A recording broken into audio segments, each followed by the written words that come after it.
Chapter 212. Li Shimin's sudden outburst caused everyone to shut their mouths. Everyone who had knelt down to beg for their lives remained kneeling on the ground, trembling all over, unwilling to make a sound. Li Shimin slowly walked down the 9-step stairway to heaven with a wave of his sleeve. When he arrived at the top of the hall, everyone hurriedly bowed, not daring to even breathe loudly. When Qing Yaojin lowered his head, he couldn't help but open his mouth. This group of idiots, who else but the emperor could bypass the Ministry of Works and directly mobilize so much tax money from the imperial plantation? Are your brains used to vent your anger? This is such a simple question, even I can understand it. Are you all pretending to be stupid? Just as Qing Yaojin was calculating how many people would die in the end, the Minister of Works, Ho Kan, stepped forward and knelt on the ground saying, "Reporting to the emperor, this subject has something to report." Li Shimin put his hands behind his back and walked to Ho Kan's side. He looked at Ho Kan with a smile that wasn't a smile and said, "Ho Kan, we still remember that on the 12th of last month, we gave you a document to report the tax situation of Chang, and last month and the current state of the treasury. Now have you found it?" Your Majesty." Ho Kan's forehead was covered in a layer of fine white sweat. He hurriedly said, "Your Majesty, this matter is complicated and there have been many outsiders recently, so this subject still needs half a month." "Half a month? Good. Li Shimin's eyes narrowed slightly. He looked down at Ho Kan and asked, "We thought you would give us a list today, but we waited for another matter. Then we want to ask you, do you also want to report me?" As he spoke, Li Shimin's expression suddenly became serious. He looked around and said, "Then we want to ask who else wants to report me?" Li Shimin's shout instantly made Ho Kan tremble. He hastily knelt down and said, "Your Majesty, this subject does not dare. The result of our investigation is that Zhang Sun Wuji is Zhang Sun Wuji. Taking advantage of his status as the empress' older brother, he went to the Chang and imperial plantation alone the night before last. This subject has already interrogated the people in the imperial plantation. Everyone saw Zhang Sun Wuji. I beg your Majesty to punish Zhang Sun. Your Majesty, please punish Zhang Sun Wuji." At this moment, all of the people kneeling on the ground began to make their reports. However, some of the ministers felt that something was amiss. When Zhang Sun Wuji heard this, not only did he not lose his head out of fear, his expression remained the same. What was going on? Could it be? Everyone seemed to think of something. Hurriedly, he secretly observed Wei Zhang and the others. As a straightforward minister, if he encountered such a situation on a normal day, he would definitely stand up immediately. Why was he still as calm as usual today? Even Qing Yaojin, that fool, was secretly laughing? Why did Fang Xianling, Du Ruhui and the others still look the same? Could it be that they were all involved in this matter? Or, in the end, all the ministers' gazes converged on Li Shimin. Could it be that this was really the emperor's doing? That was right. In the imperial plantation, the only person who could instruct the imperial plantation, other than the Ministry of Works who had the emperor's personal document, was the emperor himself. Could it be that Zhang Sun Wuji went to the imperial plantation that night because he received the emperor's secret decree? The more they thought about it, the more they felt that it was possible. At this moment, the emperor was looking at Ho Kan with a playful gaze. I once heard that the people in the marketplace said that the people in the imperial court were all good for nothings. Other than eating and waiting for death, they only know how to scheme against each other and fight for their own little interests. I didn't believe such rumors before. After all, they were false. Previously, I gave you the document, Ho Kan, and asked you to immediately send me the taxes of Chang and last month and the money in the treasury of Chang and city. However, until today I received the answer that this matter was complicated and that it would take another half a month. However, I want to ask you, the hundreds of good people in the Ministry of Works reconciled the accounts word by word and came to a conclusion in 3 days. Yesterday such a big thing happened in Chang and city. But you have already investigated it clearly in less than a day's time. Then I want to ask you, Ho Kan, do you admit to your crime? Your Majesty, please spare my life. Your Majesty, please calm down. Lord Ho also did it for... Shut up. Li Shimin waved his sleeve. Do you think I'm that easy to fool? I want to ask you, is it wrong for me to want to see the money in my house? I want to know if all this is in the way of your interests, Ho Kan. Or you, Ho Kan, have embezzled the money in the treasury of Chang and city? I remember it clearly. Since last year, it was clearly recorded in the report that the treasury of Chang and city was more than 3,970 silver. Why did I ask Zhang Sun Wuji, the minister of the Ministry of Justice, to find only 31 million silver last night. And in the past few months, the taxes of Chang and city were basically postponed. Did the remaining taxes go into your pocket or someone else's? Your Majesty, please spare my life. I didn't leave my post without permission. I just secretly used some money for the birthday of the retired emperor. Li Shimin smiled playfully. He waved his hand and said, Zhang Sun Wuji, tell me the result of the investigation of the Ministry of Justice. Yes, Your Majesty. Zhang Sun Wuji stepped forward with a cold face and said loudly, since March this year, there should be about 60 million silver in the treasury of Chang'an City. Chapter 213. What? How can there be so much? Oh my God.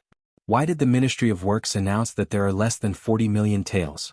Where did the remaining 2,000 taels go? Oh my God.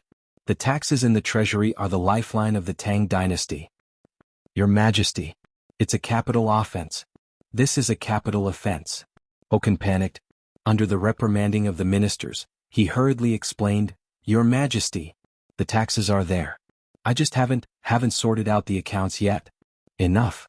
Zhang Sun Wuji smiled coldly. Lord Ho, I believe you were preparing to fill the hole yesterday, right? After all, it's only been half a year. With your ability to embezzle more than 10,000 taels of tax under the emperor's nose, you definitely can't fill it up in a day. Half a month. In your document to the emperor, you said that you needed half a month. I believe you were planning to fill the hole in half a month, right? But did you forget that the emperor would suddenly want to check the treasury?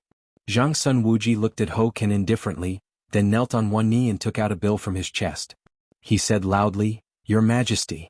I have a copy of the accounts of Ho Kan's various businesses in the past 3 months. Please take a look, Your Majesty. What? The Ministry of Justice actually found evidence of Ho Kan's crimes.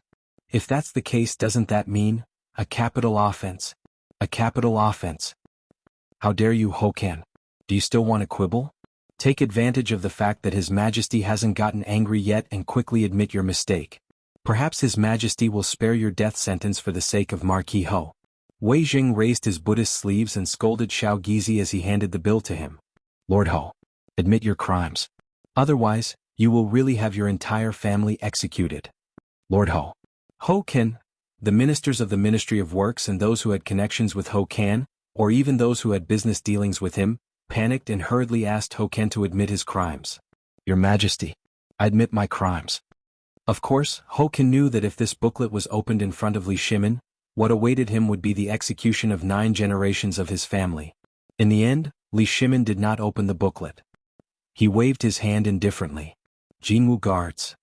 Send Ho Kan to the Supreme Court and have him wait for interrogation. He knew that if the investigation continued, more than half of the people kneeling on the ground would deserve to die. But now he knew that if he killed all these people, then, it was also very difficult for him. Actually, he knew that the booklet Zhang Sun Wuji handed over was not evidence of his crimes. How could he have the time to investigate within a day? To be able to find out the amount of money deposited in the treasury overnight had already expended a large number of people. If they continued to investigate, then, forget it. Since Ho Junji was involved, Li Shimin could not bear to do it. With a wave of his hand, he dejectedly said, Ever since the founding of the Great Tang, we know that many of you have strived so that the Great Tang can walk out of its current predicament, but how could we not know that everyone has their own selfish motives? We have never asked about these matters. Why is that? For the sake of face. After the Wei River, the foreigners have always been eyeing our Tang dynasty covetously. We also know that this meager amount of money is a little tight for all of you. Thus, we have always turned a blind eye to your businesses. Why did we do this? This subject is guilty. How could the officials still dare to stand after hearing this? They hurriedly kneeled on the ground and some of them even wanted to cry out loud. But who was really crying and who was faking it? Only the benevolent could see benevolence. Li Shimin did not say anything. As if he did not see the officials, he continued to speak as if he was sleep-talking. Actually, how could we not be worried about this matter? Do you know that because of this matter, every night when I wake up in the middle of the night, I think that the court robes you all wear are all made of the best golden silk? Do you know how much effort we have put into feeding the people of the Tang dynasty? What kind of place is the treasury? It is the lifeline of our Tang dynasty. You dare to touch it? What is the difference between you and those foreign barbarians? You are gnawing on the flesh and blood of the people of our Tang dynasty. Li Shimin looked up at the political announcement hall and pointed at it. Come and take a look. This is the political announcement hall of our Tang Dynasty. It is the place where we issue every order. Look, are they more dilapidated than your study? The officials all bowed their heads and did not dare to make a sound. They all knew that His Majesty was furious because of this. But, even so, we have never thought of repairing the palace. It is not that we don't have money, nor that we don't want to repair it, but we don't want to waste it. Li Shimin lifted his dragon robe and pointed at the boots on his feet. This is made by my empress, the empress of the Tang Dynasty. She sewed this stitch and thread for me. What? Tell me why. You just want to save a little money for the Tang Dynasty and let the people have more money, right? Li Shimin's voice suddenly turned cold. He shouted angrily, but there are always some of you who think we are fools. Chapter 214. Your Majesty, I deserve to die. Everyone was terrified. They hurriedly kowtowed again and said they didn't dare. Li Shimin waved his hand. In fact, I can see it whether you admit it or not. But since you all want the good of the Tang Dynasty, I'll treat you as a fool in your heart. But don't really treat me as a fool. You all know the consequences. Li Shimin waved his sleeve and returned to the dragon throne. He took a sip of tea and said lightly, Fang Xianling. Fang Xianling, who was in the crowd, got up and bowed. Yes, Your Majesty. Once Ho Ken is gone, you'll temporarily take over the position of Minister of Works and immediately thoroughly check all the accounts of the Ministry of Works. I'll give you half a month. If you can't clean up the Ministry of Works in half a month, I'll punish you severely. Yes, Your Majesty. The resignation was over. Some people had a hunch about this result, but some people felt uncomfortable at this time. For example, the other officials of the Ministry of Works thought they had the possibility of promotion after the Emperor ordered to kidnap Ho Kan. But Fang Xianling came out of nowhere. How could they not be angry? But they only dared to be angry in their hearts. They really didn't dare to say it out loud. After settling this matter, Li Shimin continued, Today, I know you're all here for the affairs of Chang and Luozhou and Liangzhou. I understand. But as I said, this is my decree and it is also my test. Your Majesty. I wonder what Your Majesty wants to test with the chaos in Chang and city at this time? Your Majesty, now Chang and city is in complete chaos. No one wants to make a living. If this goes on, it will be chaotic. Li Shimin waved his hand. Wei Jing, you say it? Li Shimin's mouth was dry from talking. Ho Kan's matter made him furious. If he didn't investigate it, he wouldn't know. But after a little investigation, such a big mess happened. Moreover, the money borrowed from the treasury was basically borrowed from Ho Kan's family or collateral relatives. What was this? This was stuffing his own pockets. Taking control of the Ministry of Works was the most important part of this plan. If the Ministry of Works did not interfere, then this plan would be perfect. He did not expect Ho Kan to be such a good stepping stone. When I needed you, you appeared on your own. Very good. Very good. Just as Li Shimin was planning how to deal with this matter perfectly, Wei Jing had already told him the whole story in detail. Apart from everything about Zhang Feng and the layout of the surrounding countries, he only talked about all the benefits of this cooperation. At this moment, gasps could be heard from time to time in the court. His Majesty spent a lot of effort on this matter. One midnight, he was enlightened by the heavens and came up with a set of methods to fully recover the economy of the Tang Dynasty. If you have any questions, feel free to ask. If you don't have any questions, Minister Wei. Prime Minister Wei, this old subject has something to ask. Me too. Prime Minister Wei, isn't this banknote a little too simple? If a calligraphy master copied it down, wouldn't it mean that the Tang Dynasty would be irreparably shaken? Once this is implemented, wouldn't it mean that all the currencies circulating in the market need to be replaced and reformed? That won't happen. Wei Jing shook his head. This matter has no conflict with the existing currencies at all. On the contrary, the banknote that replaces the currency is even more unduplicable and fair. When the time comes, the coinage department of the Ministry of Works will use the latest printing technology. Even if others want to imitate it, they won't be able to. About this matter, in 5 days, Old Man will bring the sample for all of you to have a look. Wei Jing and Li Shimin really did not think of this matter. But now that someone had asked, Li Shimin could only pretend that he knew everything. Wei Jing nodded to himself. Wei Jing could only do as he was told. He knew that this matter would definitely require Zhang Feng to write it down. At this time, another official asked, Prime Minister Wei, this matter is of great importance. Should we stop all the turmoil and wait until after the Emperor Emeritus' birthday celebration? No, this matter doesn't need to wait until after the Emperor Emeritus' birthday celebration. This matter is already in progress. Are you talking about the loan from Chang and a few days ago? Then do you mean that the loan will continue? Yes. Wei Jing nodded. He said to the person who had just spoken, that was just an experiment by the Emperor. First, he wanted to see if there were any loopholes in the vaults of these important economic areas. Second, he wanted to let this matter brew for a while. The money still needs to be lent out. Not only that, from tomorrow onwards, the Imperial Plantation will officially accept deposits. What? Deposits? At this time everyone was finally shocked. It turned out that this was the biggest plan. This was equivalent to the Emperor spending tens of millions of taels of silver to put all the merchants' money into his own hands. Although the low interest rate was low, it was still the Emperor's Imperial Plantation. If one held the banknotes of the Imperial Plantation, what would it mean? Would mean face. Moreover, the Imperial Plantation belonged to the Emperor. It was safer and more reliable than any other bank. Even if one was traveling from Chang and to the northernmost border of Hebei province, as long as one held the banknotes of the Tang Dynasty's Imperial Plantation, one could exchange the corresponding amount of money at the government office or the bank opened by the government. It was much safer than dragging a large amount of money out in a carriage. Moreover, there was interest. As long as one was not a fool, one would choose to do so. The Emperor's move was really ruthless.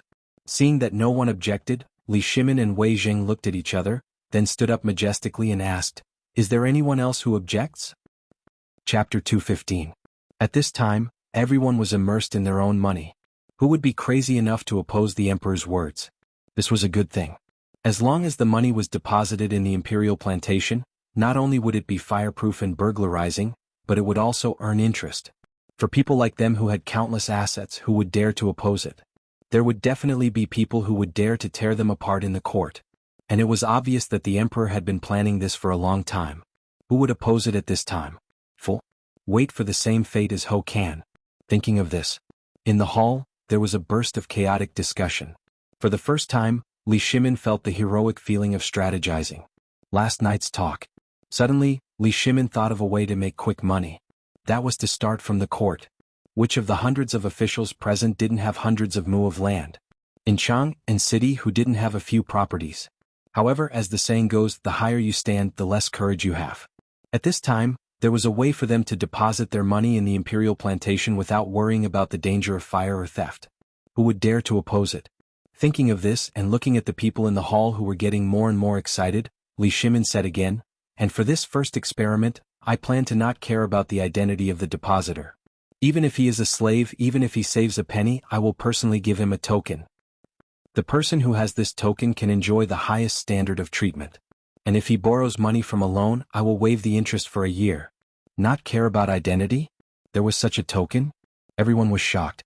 Hurriedly, someone asked excitedly with a red face and neck, "Your Majesty, how many tokens are there in total? If there are too many, won't it cause chaos in the world? The taxes of the Tang Dynasty won't?"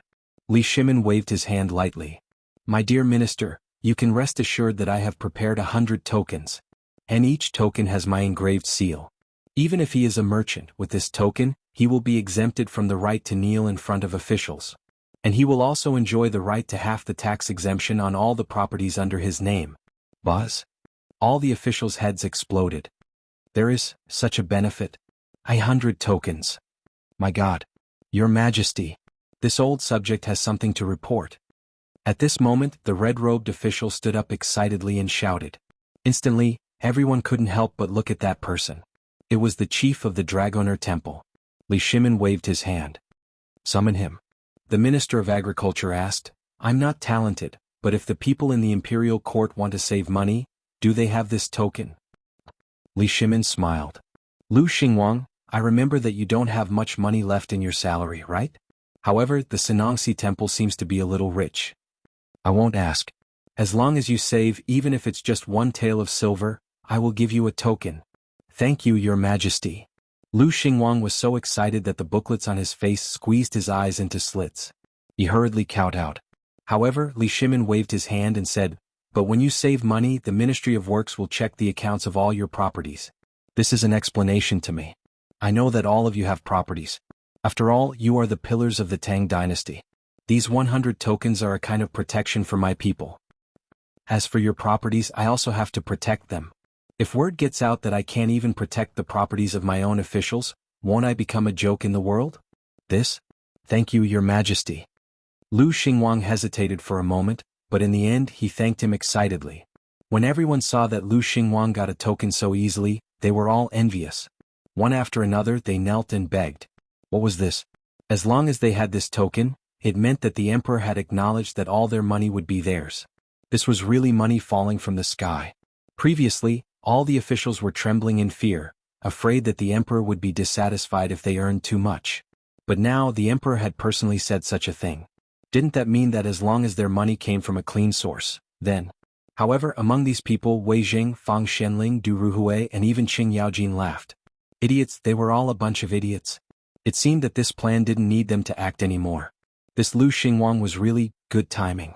Which one of the officials present didn't have more than 10,000 taels of silver?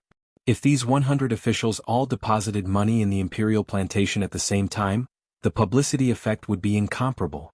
100 tokens? That was prepared for these people in the first place. As for the real purpose, In this way, not only would the crisis in Chang'an and the state governments be solved in an instant, but such a butterfly effect would be fully carried out by the officials at all levels. Under the effect, how many businessmen would deposit money in the imperial plantation at this time? Then the emperor would take out their money and lend it out. This cycle would never stop, just like the water wheel in the imperial garden.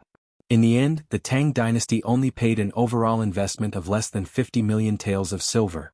With this scoop of water, the economic lifeline of the entire Tang dynasty was in the hands of the emperor. Could be seen that Zhang Feng and his brother were terrifying. Li Shimin, Wei Zheng and the others looked at each other and stood up again. He asked loudly, I'll ask one last time. Who agrees? Who opposes? At this time, who would object? Everyone seemed to have gone crazy. They all showed compliments that they had never shown before, knelt on the ground and shouted, We congratulate the Tang dynasty on its longevity. Congratulations to Your Majesty, the country will be strong forever. Chapter 216. The Court Meeting. It had always been a place full of crises. It was cruel. It was also cruel. For example, just now. Ho Kan, the Minister of Works, had fallen from power. But his old friends or those who had a good relationship with him had forgotten about Ho Kan after hearing about the huge benefits mentioned by the emperor. At this time, everyone was afraid that their entanglements with him would be implicated, so they were all desperately expressing their stance. The closer they were to Ho Kan, the more they swore at this time. It seemed that Ho Kan, who used to be their brother, had become a pile of stinky dog shit at this time. In terms of benefits and official career, they were determined to take a step forward in their official career. And this was also what Li Shimin wanted most. Although he didn't mind killing a few more people, there would always be endless killing waiting for everyone. Therefore, Li Shimin was not far from raising the butcher's knife high for the time being, because it was not time yet. After all, now he had to make a series of preparations for Zhang Feng's coming to the court meeting. The court meeting was over.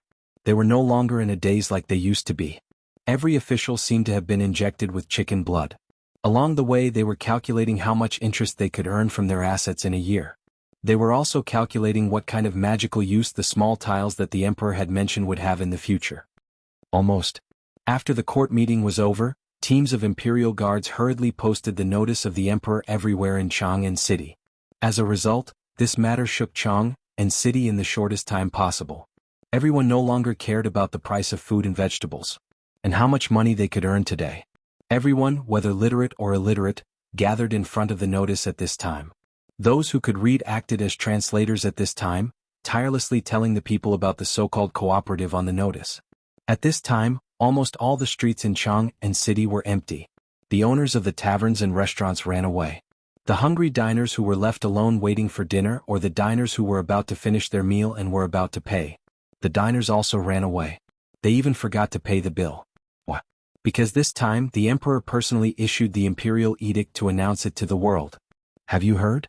His Majesty announced today that he is going to introduce something called a cooperative, and there will be free vouchers being sent out today.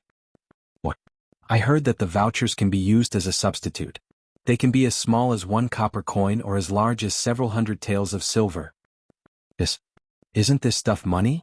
His Majesty really doesn't want a single copper coin and is giving us this? It's true. Go and have a look. Basically, the news has spread like wildfire in Chang'an City. And now, all the bulletin boards in the city are crowded with people. Even the imperial plantation was blocked. Your information is outdated. Just a moment ago, I saw a group of golden-armored chamberlains standing guard at the imperial plantation. They were from the Secretariat, the Ministry of Secretariat, the Ministry of Justice, and the Ministry of Works. It seems like they're about to start distributing some sort of coupons. What? Heavens. Looks like it's true. Let's go. Let's go and have a look too. In an instant, the news spread throughout Chang'an City. Everyone wanted to see what this new and rare thing was. Why would the emperor give them money for free? 2 hours later it was noon. The rare bell of the Life Transformation Temple rang 9 times. 1 ring meant the new year, 3 rings meant a prayer to heaven. As for the 9 rings of the Life Transformation Temple, that was something that had never happened before. This showed how much importance the emperor attached to this matter. When the bell rang, the officials of the Secretariat first read the imperial edict in front of the imperial plantation. The imperial edict has arrived. Everyone kneel. Whoosh. When everyone heard that, they hurriedly knelt on the ground. The officials of the Secretariat solemnly opened the imperial edict and read it aloud. The emperor's edict states that recently, I feel deeply saddened by the hardships of the people in Chang'an City. I have opened the treasury to show compassion for the people and provide relief to the world. I hope that the people in the world can have clothes to wear and food to eat. The officials of the Secretariat had amazing control over their voices. When it was time to suppress their voices were as low as muffled thunder. When it was time to raise their voices, everyone felt as if they were listening to a dragon's roar from the 9th heaven. Everyone couldn't help but shed tears at the sight of this imperial edict. The imperial edict was read out. Everyone cheered in unison. Long live the emperor. The emperor is wise. The officials of the Secretariat waited for the crowd to stop shouting before the officials of the Ministry of Justice and the Ministry of Works read out the edict. Then, the official of the Ministry of Works waved his hand and said, "The emperor empathizes with the people. Those who have saved money will receive a token from the emperor to ensure the safety of your wealth." What? Everyone exploded. Was there such a good thing? The ministers who were rushing over after hearing the news all spat out a mouthful of blood when they heard this. Fang Xianling, you tricked me. This was something that the emperor had given to them. How could they give it to the people? Immediately, someone hurriedly shouted, Zhu Yan of the Taichang Temple has saved 5,732 taels of silver. Taichang of the Ministry of Justice has saved 3,910 taels of silver. Ministry of Agriculture. Ministry of Appointments. Chapter 217. On the city walls of Chang'an City, Li Shimin, Wei Zheng, Fang Xianling and Du Ruhui, who were in disguise, looked at the entrance of the imperial plantation and smiled. After such a long period of intense planning, they finally saw results at this moment. They had completely improved Zhang Feng's plan last night. Li Shimin and Wei Zheng had thoroughly analyzed the situation of the officials in the imperial court and combined it with Zhang Sun Wuji's investigation of Hoken to come up with this plan. However, the effect was very obvious. Even Li Shimin was shocked. So this is my subject. If it weren't for Brother Zhang Feng's plan, I wouldn't have known that my officials are so rich. In just half an hour, these officials have saved almost a few 100 million yuan. Haha. Li Shimin smiled bitterly, but he also smiled like a wise man.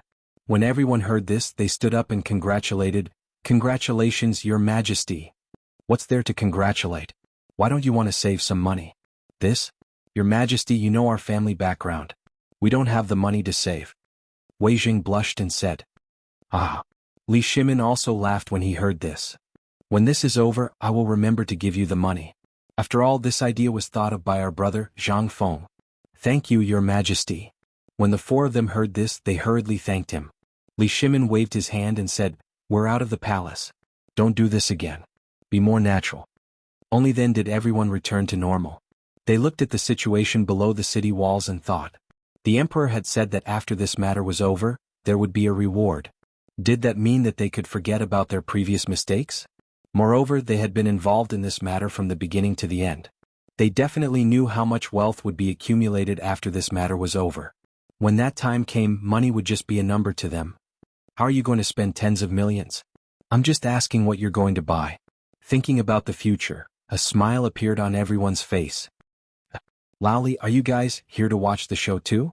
At this moment, a familiar voice caused Li Shimin to be slightly stunned. But in the next moment, his expression changed as he turned around and laughed. "Ha, how could I forget you? Brother Zhang Feng, are you here to join in the fun?" The person who came was Zhang Feng, who had come to join in the fun. How could Zhang Feng not know about such a sensational event in Chang'an City? When he first heard this, Zhang Feng thought there was something wrong with his ears. Then he grabbed the old scholar who was running back and forth. Only then did he realize that the emperor had investigated the Minister of Works in such a short amount of time. He also didn't know what kind of ability the emperor had used to get so many officials to agree to this matter. Now it seems. This emperor was really not an ordinary person. This was to trap all the officials in a tight spot. The key point was that this group of people still didn't know and foolishly thought that this was the emperor's favor. They didn't know that if they made a mistake, then the money in the emperor's pocket would still belong to them. It seemed that these officials were attracted by the interest and the token, but they didn't know that they had already fallen into the trap. Brilliant. That's F*King amazing. Zhang Feng looked at Fang Shenling and Du Ruhui, who were somewhat unfamiliar, and asked doubtfully, "These two old gentlemen are—" "Oh. Look at me, I'm confused. Come, brother Zhang Feng, let me introduce you." Wei Jing took the initiative to volunteer. He pulled Zhang Feng and pointed at Fang Shenling, who was squinting and observing him, and said, "This old guy is Lao Li's butler. You can call him the accountant. That one's surname is Du, you can call him Old Du." Hearing this, Zhang Feng clasped his fist. I've heard Lao Li talk about his butler before. It's really better to meet him in person than to hear about him. This temperament, one look and I can tell that he's a scholar. Zhang Feng's name resounded like thunder in Fang Xianling and Du Ruhui's ears. At this time, seeing the real person and being flattered so politely by Zhang Feng, Fang Xianling was very happy. He hurriedly bowed like a Confucian scholar and said, "I've often heard about Brother Zhang Feng's matters from the old master. Your deeds are really unprecedented." "Ha! Old gentleman, you flatter me." After saying this, Zhang Feng grabbed Du Ruhui's hand and said excitedly, "This must be the old Du that Lao Li and Old Sun often talk about, right?" Actually, when had he ever heard them talk about him? They were just being polite. But this was the first time they met. And he was someone who was together with Lao Li. For Zhang Feng, who had always been friendly, this was not a problem at all. After looking at the city wall with Wei Zheng and the others for a while and seeing the patrolling city guards coming over, they hurriedly slipped down the city wall and came to Zhang Feng's little pub. Zhang Feng familiarly entered the kitchen and started cooking. Fang Xianling and Du Ruhui looked at the calligraphy on the wall and were shocked. Although the words were not beautiful, it was still okay. But the artistic conception in the poem, that was. At this time, Zhang Feng came over with wine and dishes. The two of them did not ask much. Zhang Feng poured wine and then clinked glasses with everyone. He looked at Du Ruhui and said, "Old Du, why do I feel that you look so familiar? You seem to be someone." Chapter 218. Zhang Feng's words instantly made Li Shimin and the others tense up. Li Shimin seriously suspected that Zhang Feng had found out about them when they knelt down just now. If that was the case, it would be difficult to handle. Li Shimin was hesitating whether to tell Zhang Feng his real identity. Once Zhang Feng knew about it, he might be tactful and lose his only friend. After communicating with Wei Zheng and the others through their eyes, and after Wei Zheng and Fang Xianling confirmed it, Li Shimin was as nervous as if he was facing an imperial court for the first time. He was even more nervous than before. Brother Zhang Feng, in fact, Old Du's real identity is Du Kong? Is it? Ha ha ha. Old Du's name is Du Kong. Ha ha ha ha. Am I right? What Li Shimin was about to say was made extremely uncomfortable by Zhang Feng's joke.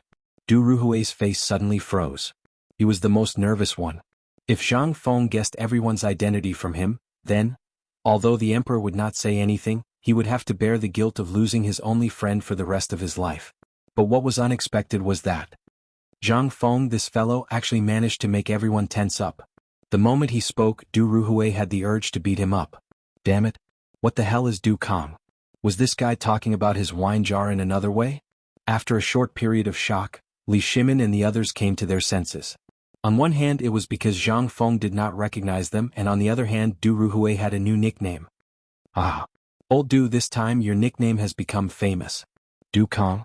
Brother Zhang Feng, Old Feng, am really awesome. You are like this. This is the first time I've seen Old Du with such a wonderful expression." Fang Xianling held his stomach and gave Zhang Feng a thumbs up. Even Wei Jing picked up his wine and said seriously to Du Ruhui, "Come on, Du Kong, let's drink." "Ah. Cheers." Du Ruhui's eyes were red. But he also knew that Zhang Feng was joking. He gritted his teeth, stared fiercely at these guys, and suddenly drank a big mouthful of wine. But after drinking a bowl of wine, Du Ruhui was dumbfounded. He had drunk Zhang Feng's wine before, but when he looked at the remaining green liquid at the bottom of the bowl and felt that there was still a trace of bamboo fragrance in the dry and cracked wine in his mouth, he couldn't help but be shocked. "Brother Zhang, this wine? Old Du. Didn't I say you looked like someone? What do you think? Look, doesn't he look like old Qin who drinks like his life?" While talking, Zhang Feng put his hand on Du Ruhui's neck and said, "Old Du, I was just joking today, but I didn't expect you guys to really take a joke. Fine. I'll compensate you with a bowl of wine. How about it? Good. Haha, my brother is so bright. Come, I'll drink with you. Haha, this is our Lao Li's brother. Come on, old Wei Hei. Don't just eat, drink. Old Fong, come on, let's drink. Let's drink." Everyone played around for a while. The quarrel made the few half-grown old men put aside poetry, books, etiquette, and the purpose of putting rules first. Because they all knew that in terms of rules and knowledge, the few of them here did not know more than Zhang Feng alone. Thus, he decided to play around with it openly. It was to put an end to the tension during this period of time. Du Ruhui fished out a 1-meter-long pig intestine from the basin and chewed while holding a bowl of wine. While Zhang Feng and Li Shimin were playing finger-guessing games, he began to eat fiercely. At first, he was a little disdainful of this basin of pig intestine, but when he saw that Wei Zheng had been eating since he came in, and his stomach was full of the wine he had forced down today, he did not care anymore. He used his chopsticks to pick up a piece of pig liver and ate it. However, after the first bite, Du Ruhui went crazy. He did not even use his chopsticks and picked up the meat with his hands to eat. He knew that it would be difficult to eat such delicacies outside of this place. Moreover, after eating the delicacies brought back by Li Shimin, how could ordinary food satisfy his stomach? Du Ruhui couldn't help but wonder if he should ask for a secret recipe when he left. Otherwise, it wouldn't be good to keep thinking about it all day long. Presumably, brother Zhang Feng would not care about it, right? Yo, there's a foodie here? Li Shimin, who was obviously drunk, grabbed Du Ruhui's collar and pulled him up. Come, old Du. Aren't you the god of wine? Come for me. I really can't drink anymore. Brother Zhang Feng, let Lao Li rest for a while. I'll do it. Just as Li Shimin was about to make a slip of the tongue, Du Ruhui's hair stood on end. He stuffed the pig kidney in his hand into Li Shimin's mouth and slapped Zhang Feng's shoulder with his greasy hand, roaring, "Come! Today I'll show you what the god of wine is. Okay, come. Whoever collapses first is the grandson. Hey, old Wei, you're getting excited too, aren't you? Come. Whoever collapses first is the grandson." Chapter 219. The night was very short, especially in the early summer night. The mosquitoes here seemed to be a little afraid of the small tavern. It was rare that they didn't enter here. In the end, these top-notch figures of the great Tang who were competing in drinking all fell asleep snoring before the hour of the night had even arrived. This sleep made Wei Shiyu very worried. What should he do? What should he do? He had heard everything clearly when he was outside. Everyone else was fine but the emperor. How could he? Send him back to the palace? He might be beaten by the empress. He didn't dare to bear the crime of failing to protect the emperor. For the first time, Wei Shiyu felt that being a shabby Jinwu guard was a hard job. He was so worried that he squatted on the steps in front of the tavern and pulled his hair like a pig's mane. But this was not a good way. He still had to go back and report. You come here. Wei Shiyu waved his hand in annoyance and called a Jinwu guard over. Go to the palace immediately and report everything here. Yes. You and you. All of you squat in front of Lao Tzu and pretend to be dead. Guard this tavern to the death. Yes. The orders were issued one after another.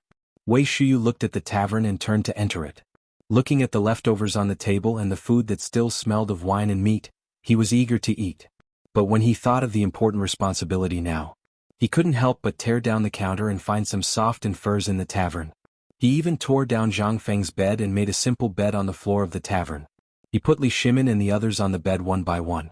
As for Zhang Feng, Wei Shiyu squatted in front of the table and looked at this legendary figure. Wei Shiyu touched his chin and murmured, "He doesn't have any other ability. Didn't he still drink until he collapsed?" That's it? Wei Shiyu curled his lips in disdain.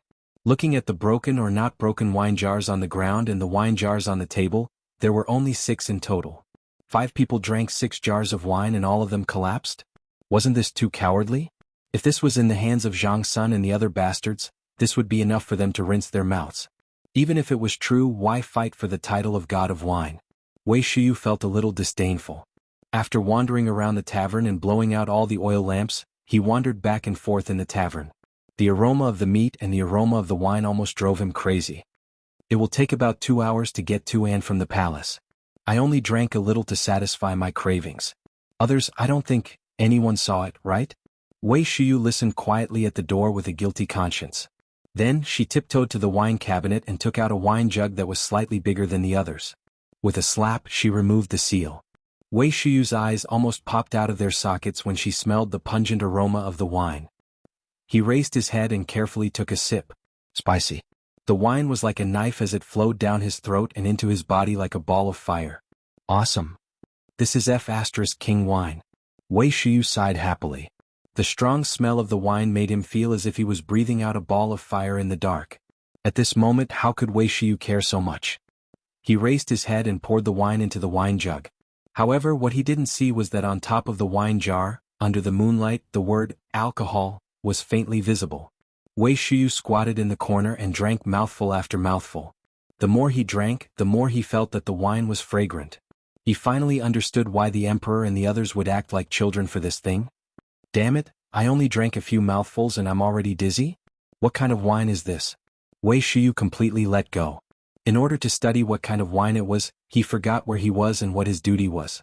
On the other side, the Chamberlain of Jin Wu passed through the secret doors of the palace and hurriedly appeared in Zhang Sun Wuji's bedroom. Report. Urgent report. The Chamberlain of Jin Wu requests an audience with the Empress. Under normal circumstances, the Chamberlain of Jin Wu or any man other than the eunuchs would enter the harem. At this moment, Zhang Sun Wu Go, who was anxiously waiting for Li Shimin, suddenly felt that something was wrong after hearing this voice. She waved her hand and said, "Go in." The next moment, the Chamberlain of Jin Wu Go entered the bedroom with his head lowered.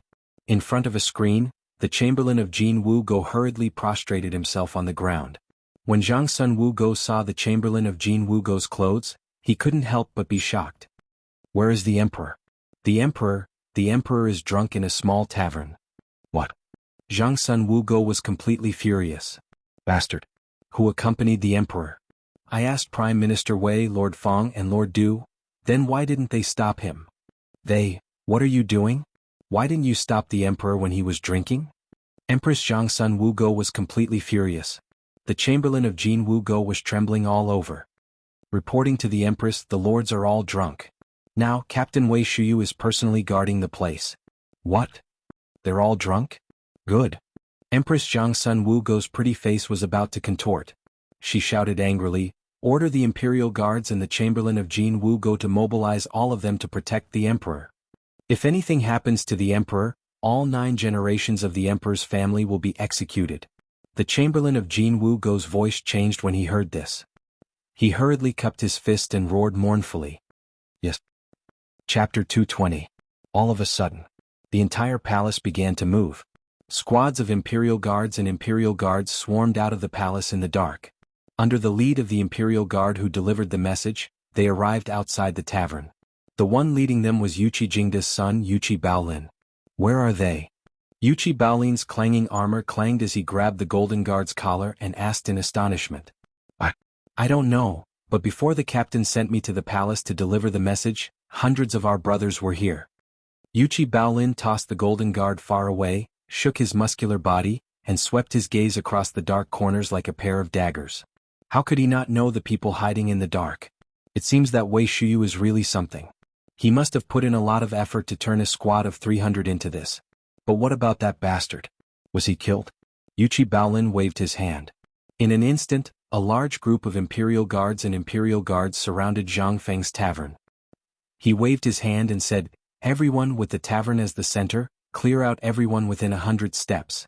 If there are any suspicious people, kill them." Yes, sir. Everyone left. Yuqi Baolin's footsteps were heavy as he pushed open the door to the dark tavern. Instantly, countless torches lit up the entire tavern. In the next moment, Yuqi Baolin's brain stopped working. In front of him, the Emperor and Wei Zheng were hugging each other as they slept on a bed made of wooden planks. Fang Xianling and Du Ruhui were rolling on the floor covered in vomit. Even the Emperor's face was covered in dirt. Wei Shuyu was leaning against the wall of the tavern, hugging a large wine jar and laughing like a fool. From time to time, vomit would overflow from the corner of his mouth. Yuchi Baolin's entire body was covered in a layer of white sweat. Gulp. Swallowing hard, Yuchi Baolin hurriedly shooed away the people who were about to enter the tavern. Even if Yuchi Baolin was an idiot, he now knew that he had really gotten himself into trouble this time. If anyone were to find out about this, the imperial family's reputation would be tarnished. The empress would kill. At this thought, Yuchi Baolin waved his hand and roared, "Everyone retreat 30 steps. Without my permission, no one is allowed to enter the tavern." These imperial guards were the sons of his father's subordinates. Most of them were descendants of generals and ministers. If they were killed by the enraged empress, Yuchi Baolin took the torch from one of his men and lit up the tavern. He waved his hand and said, "Prepare the carriage. Get the carriage ready. Are you all idiots?" Then he hurriedly carried Li Shimin and the others and placed them on the carriage one by one. Looking at Wei Shuyu, who was leaning against the corner of the tavern and laughing like a fool, her chest covered in vomit, Yuchi Baolin was furious. He viciously kicked her in the face while she was still laughing like a fool. After making arrangements for the emperor and the others, Yuchi Baolin roared, "Men, drag this bastard away." Reporting. "Lieutenant Yuchi, we've discovered a secret Turkic stronghold next door. What should we do?" "What?" F***CK. Yuchi Baolin had been preparing to clear the streets and escort the emperor and the others back to the palace, but when he heard this, his legs almost gave out from under him. F***CK. There's a secret Turkic stronghold right next door to this tavern? F***CK. What if F***CKU? Then what are we waiting for? Lao Tzu has already wiped them out. Drag them back and interrogate them. F***CKU? Are you an idiot? F***CK off. F***CK it's over? F***King Hell, what sin have I committed? Why did I have to work tonight? Yuchi Baolin looked up at the sky and sighed. He wanted nothing more than to slap his own mouth. This time, even if nothing happened to the emperor, he would not be able to escape the beating he would receive when he returned. Even if it was a secret Turkic stronghold right next to the emperor, he would still die. Yuchi Baolin looked at the darkness sympathetically. He could not help but roar, "Stop hiding. Get the F***King Hell out of Lao Tzu. Man. Tie these idiots up for Lao Tzu. Lieutenant Yuchi, what's the meaning of this? We're under orders." Slap. Some of the imperial guards protested and struggled, but Yuchi Baolin slapped them with the back of his hand and they fainted. He really wanted to slap these idiots until they fainted. That might save their lives. However, while wishes were beautiful, reality was cruel. Yuchi Baolin glanced at Zhang Feng, who had slipped from the table to the floor, and sighed. "Kid, what magic do you have that even the emperor is willing to treat you as an equal?" The gong at 1 in the morning slowly sounded. However, the security of the imperial city was suddenly strengthened countless times in this silence and darkness. It was to the extent that after Qing Yaojin received the secret order from the Tao Empress, he personally led his subordinates into battle and guarded the emperor and the others as they entered the Taiji Palace. In the palace, Zhang Sun looked at Wei Shuyu, who had been awakened by buckets of water, and shouted with a fierce expression, "Wei Shuyu, do you admit to your crimes?" Chapter 221. Wei Shuyu's mind was in a mess. He felt like his head was about to explode. He clearly remembered that he had only drunk a little wine. Had Lao Tzu's tolerance deteriorated? However, at this moment he suddenly heard a voice that terrified him. The Empress? Wasn't the Empress in the palace? What was going on? Wei Shuyu felt as if he was being held up and Yuchi Baolin was whispering something into his ears. Zhang Sun stared at Wei Shuyu speechlessly and waved her hand angrily. "Tie him to the pillar at the door and let him sober up." "Yuchi Baolin, you said that there's a secret Turkic stronghold next to the tavern?" Yuchi Baolin hurriedly replied, "Yes, your highness. I've already captured the Turkic stronghold and it's underground. I don't care what methods you use, but you must investigate this matter before His Majesty wakes up tomorrow." And old General Cheng. When Yuchi Baolin's men had summoned Qing Yaojin had already found out about the entire situation. Now that he heard the Empress calling him, Qing Yaojin gritted his teeth and feigned ignorance. "Your Majesty, let me ask you, are you sure you've already removed the imperial guards next to the tavern?" "Well, I did arrange for some men, but His Majesty was afraid that it wasn't safe and personally replaced the imperial guards." "Then what's going on?" Zhang Sun slammed the table angrily and shouted, Then tell me, what should I do if something happens to His Majesty tonight? What if the Turkic people next to the tavern find out about His Majesty's identity tonight? Your Highness, please calm down. Qing Yaojin threw everything to the Emperor. I don't know about this. Perhaps this Turkic stronghold only appeared recently. We didn't hear anything about it when we investigated in the past. Hey, idiot Yuchi, why don't you King tell me, did you find anything useful? Qing Yaojin was anxious. He kicked Yuchi Baolin's buttocks viciously and roared. Yuchi Baolin grimaced in pain from the kick. However, he didn't dare to lose his temper and said hurriedly, Your Majesty, General Cheng, I've asked the people around. A man surnamed He who had met Zhang Feng said that Zhang Feng had noticed this stronghold as early as half a month ago. And I also know that this stronghold usually starts its activities as a gambling house after midnight. Since the establishment of the cooperative, very few people have been active on the ground in this stronghold. So, what happened tonight probably didn't spread out? What do you mean by probably? As the commander of the Imperial Guards, you are responsible for this matter. Tomorrow, after His Majesty hands down the punishment, you will go to the Ministry of Justice to receive 30 strikes. Empress Zhang Sun left angrily with a wave of her sleeve. After all, the Emperor still needed to be looked after. It was only after the Empress left that Yuchi Baolin and Qing Yaojin heaved a sigh of relief. Damn it, you little bastard, why didn't you inform Lao Tzu about this? Qing Yaojin grabbed Yuchi Baolin's ear and roared. It was so painful that Yuchi Baolin almost burst into tears. He was already very unlucky. Now that Qing Yaojin was venting his anger, what else could he say? What did he dare to say? He didn't know what His Majesty would do when he learned about this matter tomorrow. Right now, he had already recorded 30 strikes of the paddle. Damn it, if His Majesty woke up tomorrow, damn it. General Qing, stop pulling, it's going to break. If you want to blame someone, blame that bastard Wei Shuyu. It's all his fault.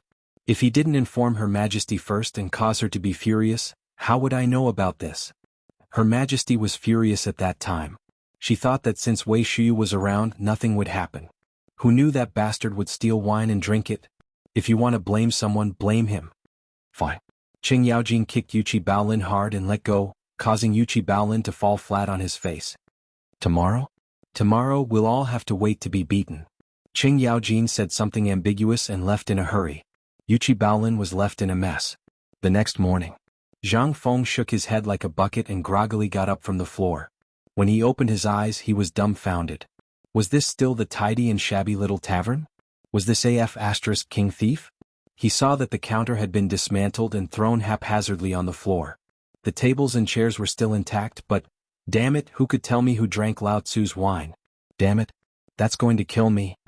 Zhang Feng squatted on the floor and looked at the half-full jar of wine, rubbing his head hard. He remembered that the counter was still intact at the end last night. Could it be that in the end Old Li and the others got drunk and took the alcohol out to drink? But, Lao Tzu's quilt? What was going on? Sigh. In the end, Zhang Feng put his hands together and prayed, Gods and Buddhas, please protect Lao Li and the others and don't drink to death. Chapter 222. The Scorching Sun. Especially the scorching sun in June. Behind the horizon, he tried his best to spew out the anger that he had been suppressing for an entire night. It was as if he wanted to barbecue the earth like an iron plate. The palace. It was quiet. Every palace maid and eunuch looked as if their buttocks were on fire. They lowered their heads and hurriedly ran for their lives. Especially the palace maids and eunuchs who were washing the floor in front of Taiji Palace. At this moment, even the slightest sound of footsteps would make them tremble.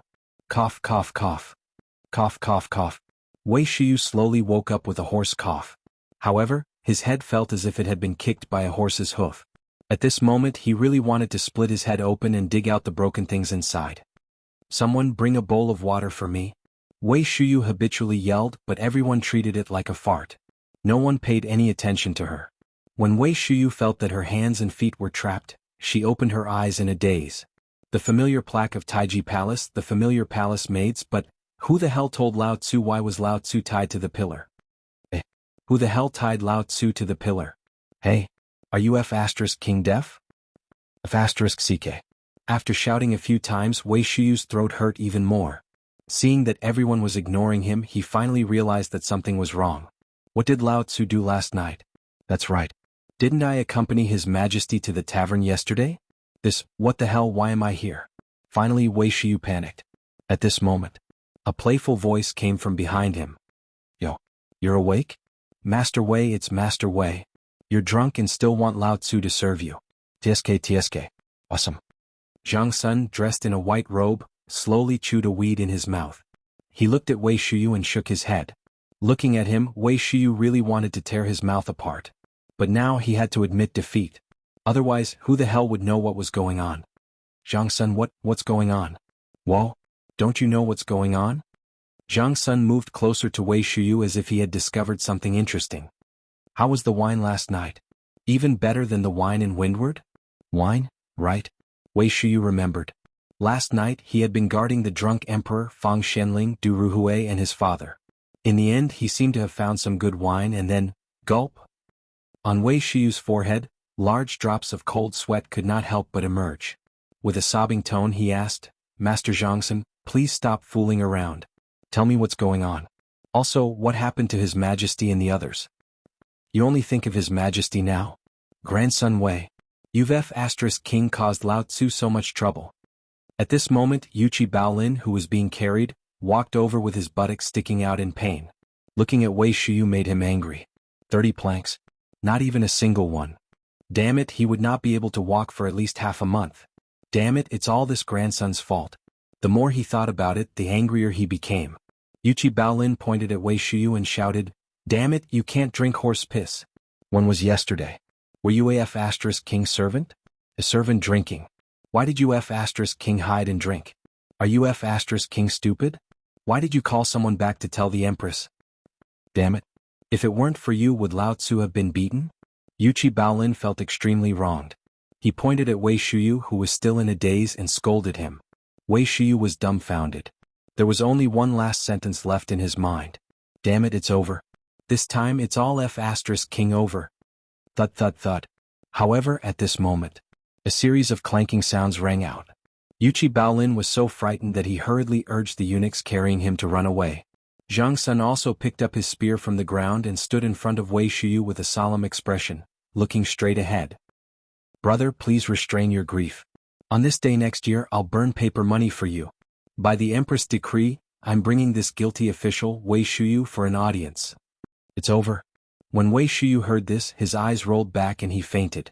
Seeing this scene, Zhang Sunchong was stupefied. Damn it. Was the wine too strong? Or was this grandson too good at pretending? Damn it, but he did not dare to think too much. The Empress' personal guards were here. How could he dare to fart?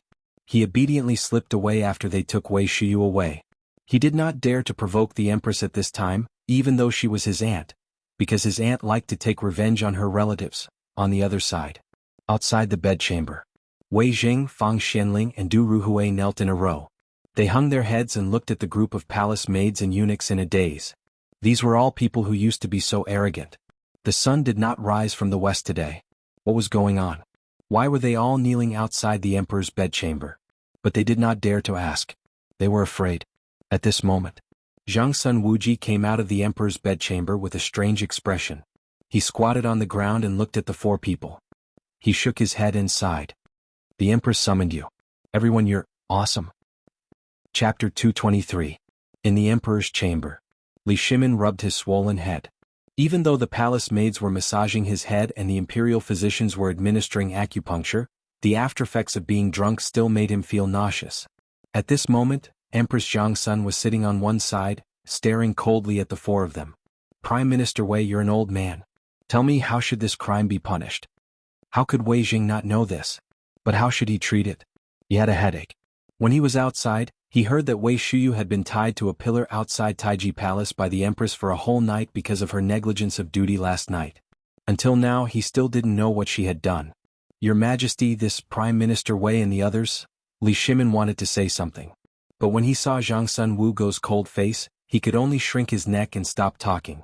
This scene made Wei Zheng and the others feel a toothache.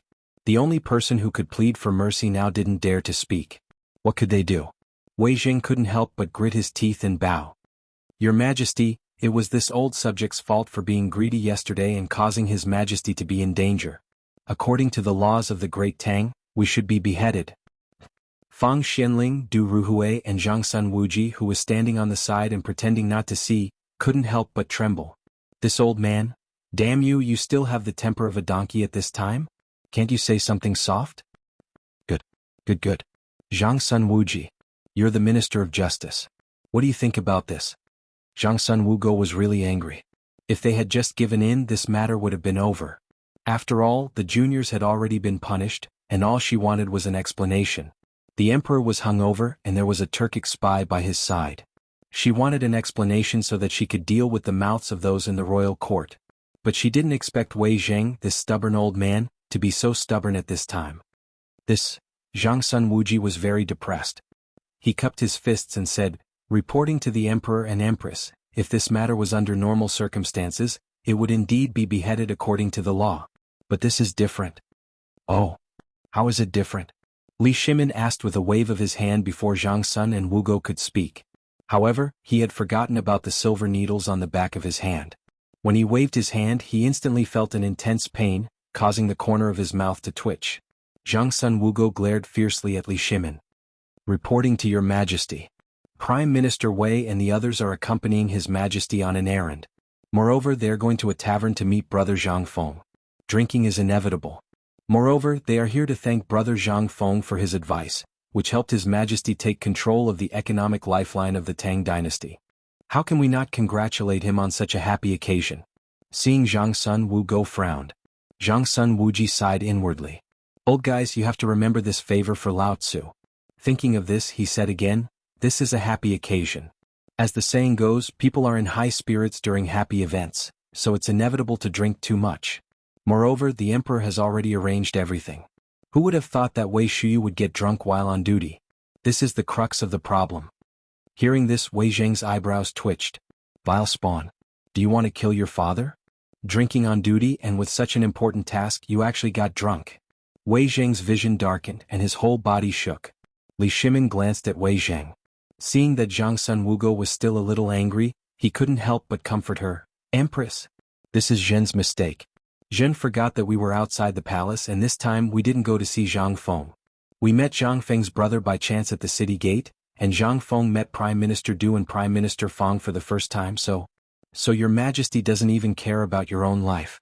You just want to drink until you're drunk? Empress, aren't Zhen fine? Ah, fine. How do you expect this concubine to deal with the imperial harem? How will his majesty answer to the court officials? As his majesty thought about all this, the anger that Zhang Sun Wugo had already suppressed surged up once more. Do you know?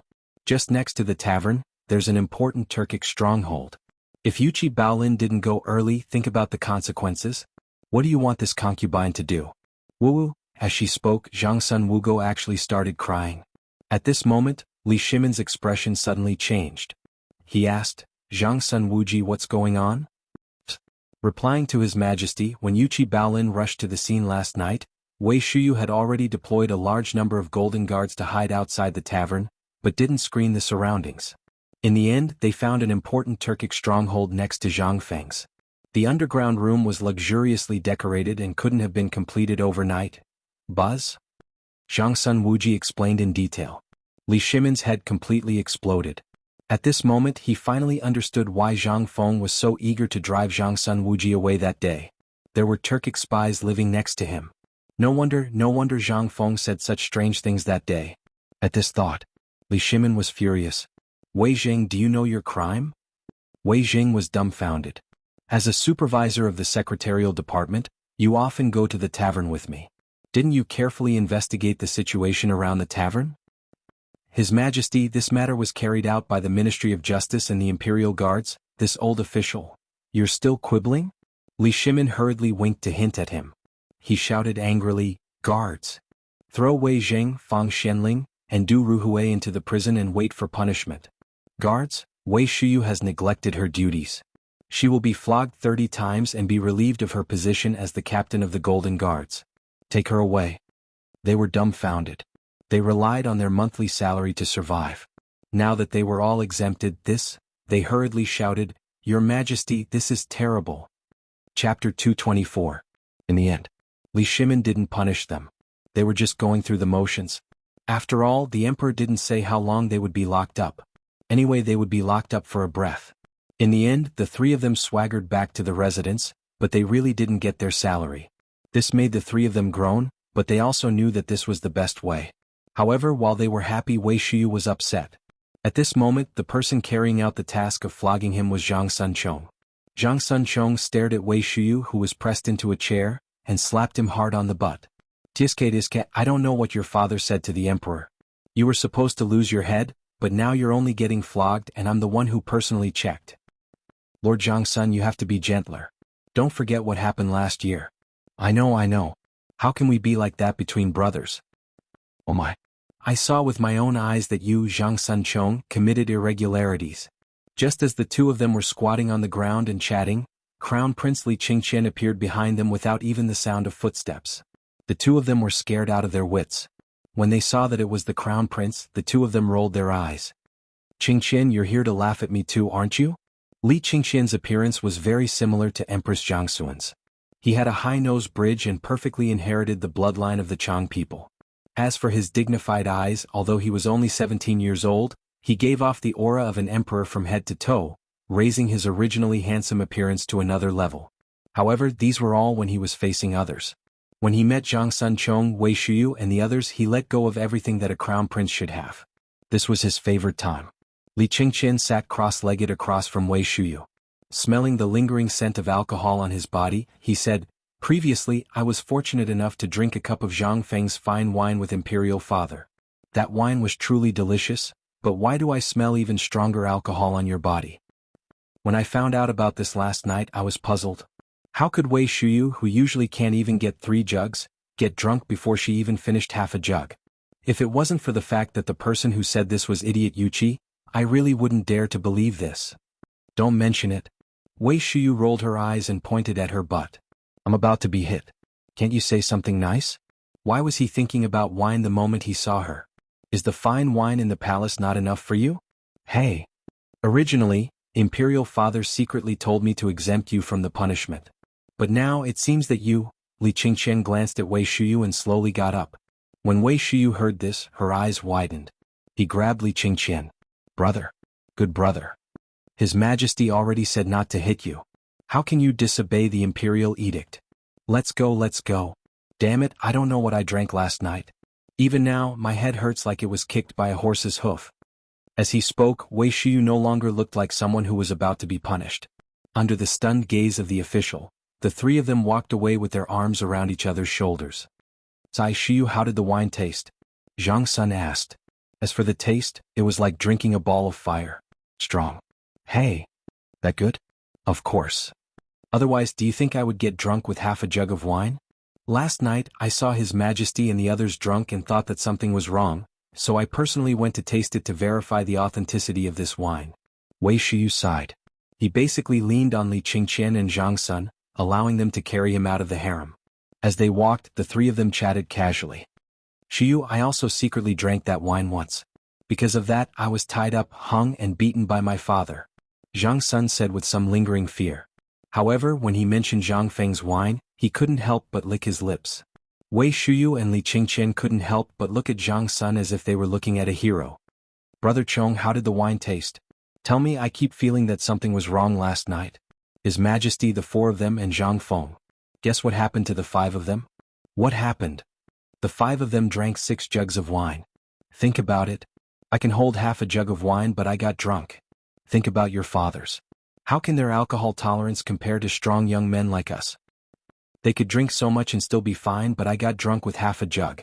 If I drank that jug, wouldn't I die? Hiss. Li Qingqian and Li Qingqian gasped when they heard this.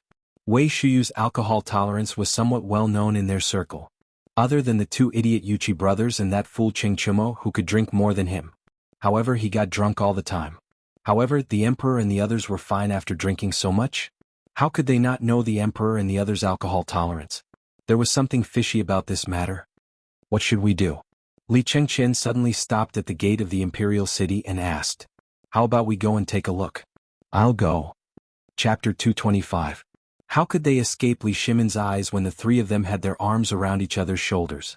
At this time, in the imperial study, Li Shimon looked at Qing Yaojin and Zhang Sun Wuji playfully and said, I didn't expect the friendship between these little rascals to be so good. It's all thanks to your Majesty. It's my son's fortune to be valued by the Crown Prince. Zhang Sun Wuji hurriedly said. Li Shimin rubbed his head and waved his hand. Come on. Let's think about how to deal with those people in the imperial court. I'm afraid last night's matter is already troublesome enough for us. As for the matter between the crown prince and Shuyu, anyone can see it. But this is a good thing. We will all grow old in the end, and the Tang dynasty needs this kind of friendship. Just like the relationship between me and you. Only this kind of friendship is the prerequisite to ensure that Qingqian can govern the Tang dynasty well. Li Shimin was very gratified. He had always been worried that the country they had conquered and the friendship they had built in this lifetime would end in their generation as they grew old, just like in history. But today, everyone went to take a look out of interest. They didn't expect the friendship between these little rascals to be even closer than blood brothers. Li Shimin couldn't help but feel very gratified. A true emperor was ruthless, but he also needed to govern with an iron fist. But the prerequisite was that he must have a group of people who really thought about him. In other words, they were loyal to him. And at this moment he saw it. He saw the future of the Tang dynasty. Li Shimin smiled and said, "Do you think they will go to the tavern?" Qing Yaojin scratched his head and said, Do you want me to go and catch them?" "No. Let them go." Li Shimin shook his head. "However, what I'm worried about is that those brats will expose this matter to me." Zhang Sun Wuji also frowned slightly. "I don't think so. They also heard the rumors about brother Zhang Feng from our ears. We are all in disguise. If they really dare to do this, old man will personally hang them at the city gate and beat them up. There's no need for that. If Dugo were to go, then there shouldn't be any problems. He knows how to take care of himself." Li Shimin suddenly thought of Dugo. His eyes brightened as he beckoned to Xiao Gizi. "You go to the Du residence immediately and inform Du Ruhui of our intentions." "Yes." On the other side, Zhang Sun Chong, Li Qingqian and Wei Shuyu, who were dressed like rich men, were walking on the streets of Chang and city with their arms around each other's shoulders. They were like hooligans running around. But if anyone dared to say a word, Wei Shuyu would raise the Jin Wu Guard's badge and stamp that person's face. Just like that, they strolled like ducks all the way to the Qing residence. Li Qingqian stepped forward and waved the crown prince's token in front of the guard's eyes. Then he gestured for him to keep quiet. "Go, call Qing Chimo out." Your Highness. Your Highness." Scram. "Go and come back quickly. Tell him that this crown prince has an urgent matter to discuss with him." "Yes." The guard was dumbfounded. He was so scared that he almost peed his pants. The crown prince always liked to scare people like this. Who in the Qing residence doesn't know that you're the crown prince? Do you have to wave your bright crown prince's token in front of my face every time you come? If you accidentally drop it on the ground, then all of us will be buried together with you. Although the guard was cursing in his heart, no one dared to say anything. He lowered his head and knocked open the door to Qing Chimo's room, who was snoring loudly. In an instant, the stench of his feet and sweat filled the air. Amidst the loud snoring, the guard seriously wondered if this kid would one day be suffocated to death by his own burnt smell. "Lieutenant? Lieutenant? Wake up, Lieutenant! The crown prince is here. Lieutenant." After calling out a few times, Qing Chimo turned over and farted, then fell asleep again. "Lieutenant, there's a new prostitute in Windward Tower." "What? What kind?" This time it really worked. As soon as he heard about the new prostitute, Qing Chimo sat up and rubbed his eyes. The guard was speechless. "If I didn't say that, you wouldn't be sleeping until tomorrow morning." "It's not Windward Tower. The crown prince is looking for you." "The crown prince?" When Qing Chimo heard this, he smacked his lips, rolled his eyes again and fell asleep again. "Tell Li Qingqian that I was on duty last night, so I don't have time to serve him now. Tell him to scram." "Oh, what if this crown prince invites you to drink good wine?" "Do you want to go? Brother will take you to drink good wine." At this moment, Li Qingqian's voice sounded from the door. As soon as he heard the voice, Qing Chimo turned over and continued to sleep with his head covered. Zhang Sun Chong and Li Qingqian covered their noses. They wanted to enter, but in the end they couldn't resist his overwhelming stench. In the end they still compromised.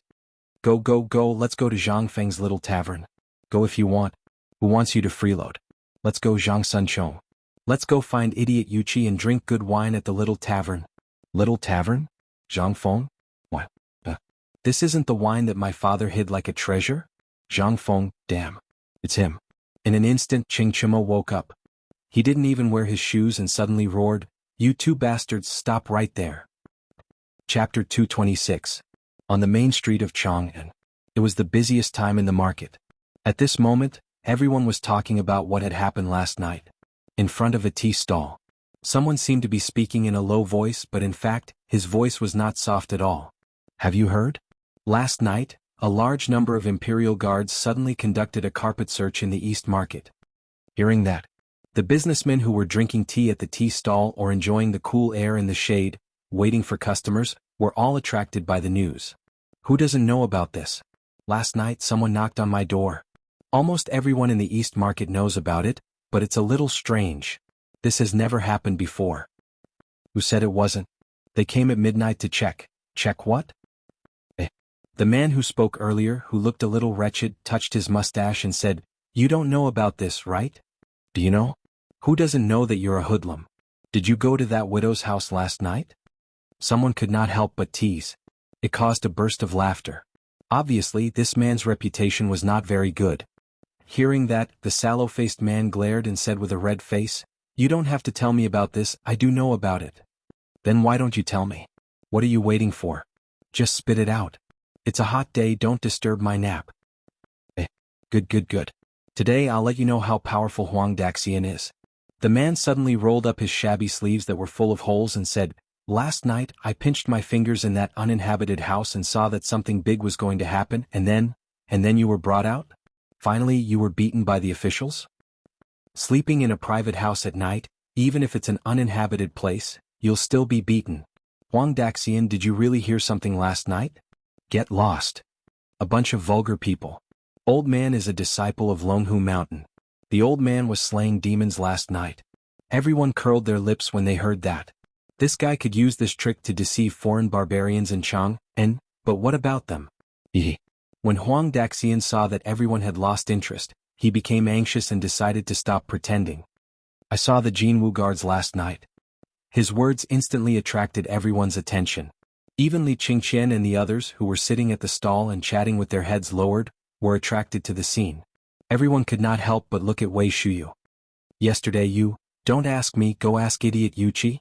That guy must have messed up the place again last night." Wei Shuyu curled her lips and said disdainfully. He threw out a few copper coins and roared, "Huang Daxian, come.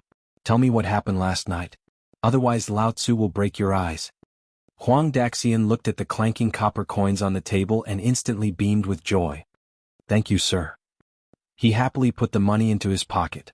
At this time Huang Daxian was even more confident. He looked disdainfully at the surrounding people who were faintly trying to run away. "Look at him. Cough. Last night I saw the Jinwu guards and the Imperial guards on the street behind Anning Square.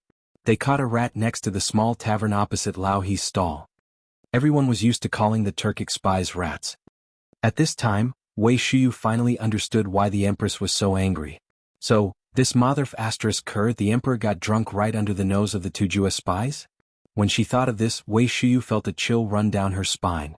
What the hell? Guess what happened next? Where did the soldiers find more than 30 Hu ladies? There were more than 10 women from the Tang Dynasty. Their figures, their looks. Even the most famous courtesan in Chang and city can't compare to them. So, it's a pity that in the end those soldiers took advantage of them. Huang Daxian was talking excitedly, but he didn't notice that when he said this sentence, the people who originally wanted to leave all ran away. Even the boss of the tea stall ran away. Huang Daxian took a sip of tea and was about to continue talking when he found this strange scene. He couldn't help but be stunned and turned his head slightly. At this time he found that the young people who gave him the money were actually the tyrant of Chang and city? Pudong. Grandpa Cheng. I'm wrong. Cheng Chimo's name was resounding throughout the city. If he wore the armor, he would be the most handsome guard in Chang and city. If he took off his skin, he would be one of the 4 stubborn bullies in Chang and city, Qin Xiaoya. How could Huang Daxian not know this? At this time Huang Daxian's whole body was trembling. Cheng Chimo's face was as black as the bottom of a pot. Get out of Lao Tzu's face. Mother Her, if you let Lao Tzu see you lying in Chang and city again, Lao Tzu will break your 3 legs. Thank you, Grandpa Chen. While talking, Huang Daxian ran away scared witless. After that, everyone couldn't help but burst into laughter. I didn't expect Qin Xiaoya's reputation to be as big as before. Get out. Wei Shuyu's reputation is good? And Chongzi, you mother Her, shut up Lao Tzu's mouth. Ching Chimo was very depressed. He was one of the 4 stubborn tyrants, but why did everyone recognize him? It didn't make sense. If it wasn't for waiting for that stupid Dugo, who the hell would be willing to stay here and suffer such humiliation? Lao Tzu's reputation. It's all because of you bastards that Lao Tzu lost it. Chapter 227. Cheng Chimo's identity was exposed. However, everyone only knew their nicknames. No one knew their real names. Moreover, even if they were allowed to use their real names, they would not dare to do so. Not to mention other things, just the fiendish father at home would skin them alive. Not to mention if other old fellows were to stab the emperor, then they would really die. Fortunately, in the end, everyone thought that it was better to have fun together than to have fun alone.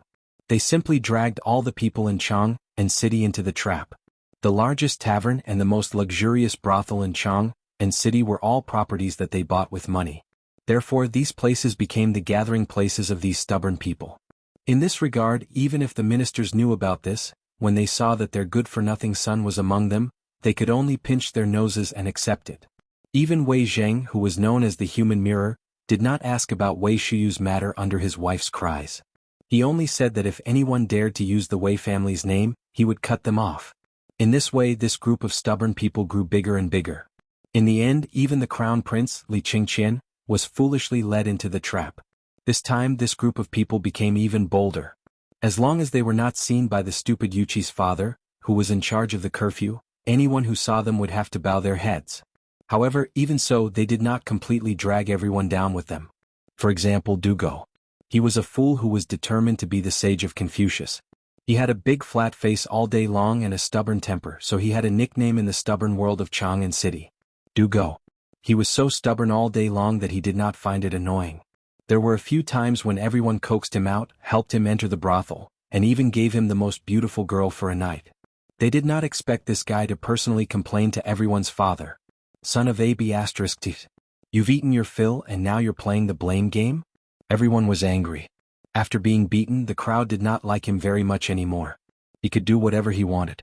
But this time they didn't know what was wrong with him. When he heard that they were going to the tavern, this lunatic actually sent someone to ask them to wait here until his morning class was over. If he did not agree, he would immediately go to the palace and complain to the emperor. This was no longer fun. Everyone thought about it and decided to forget it. They could only hold their noses and bear with it. He's here, Du Dabing is here. Just when everyone was about to doze off from waiting, Dugo held a book in one hand with one hand behind his back. Like an old man, he slowly paced back and forth while reading loudly.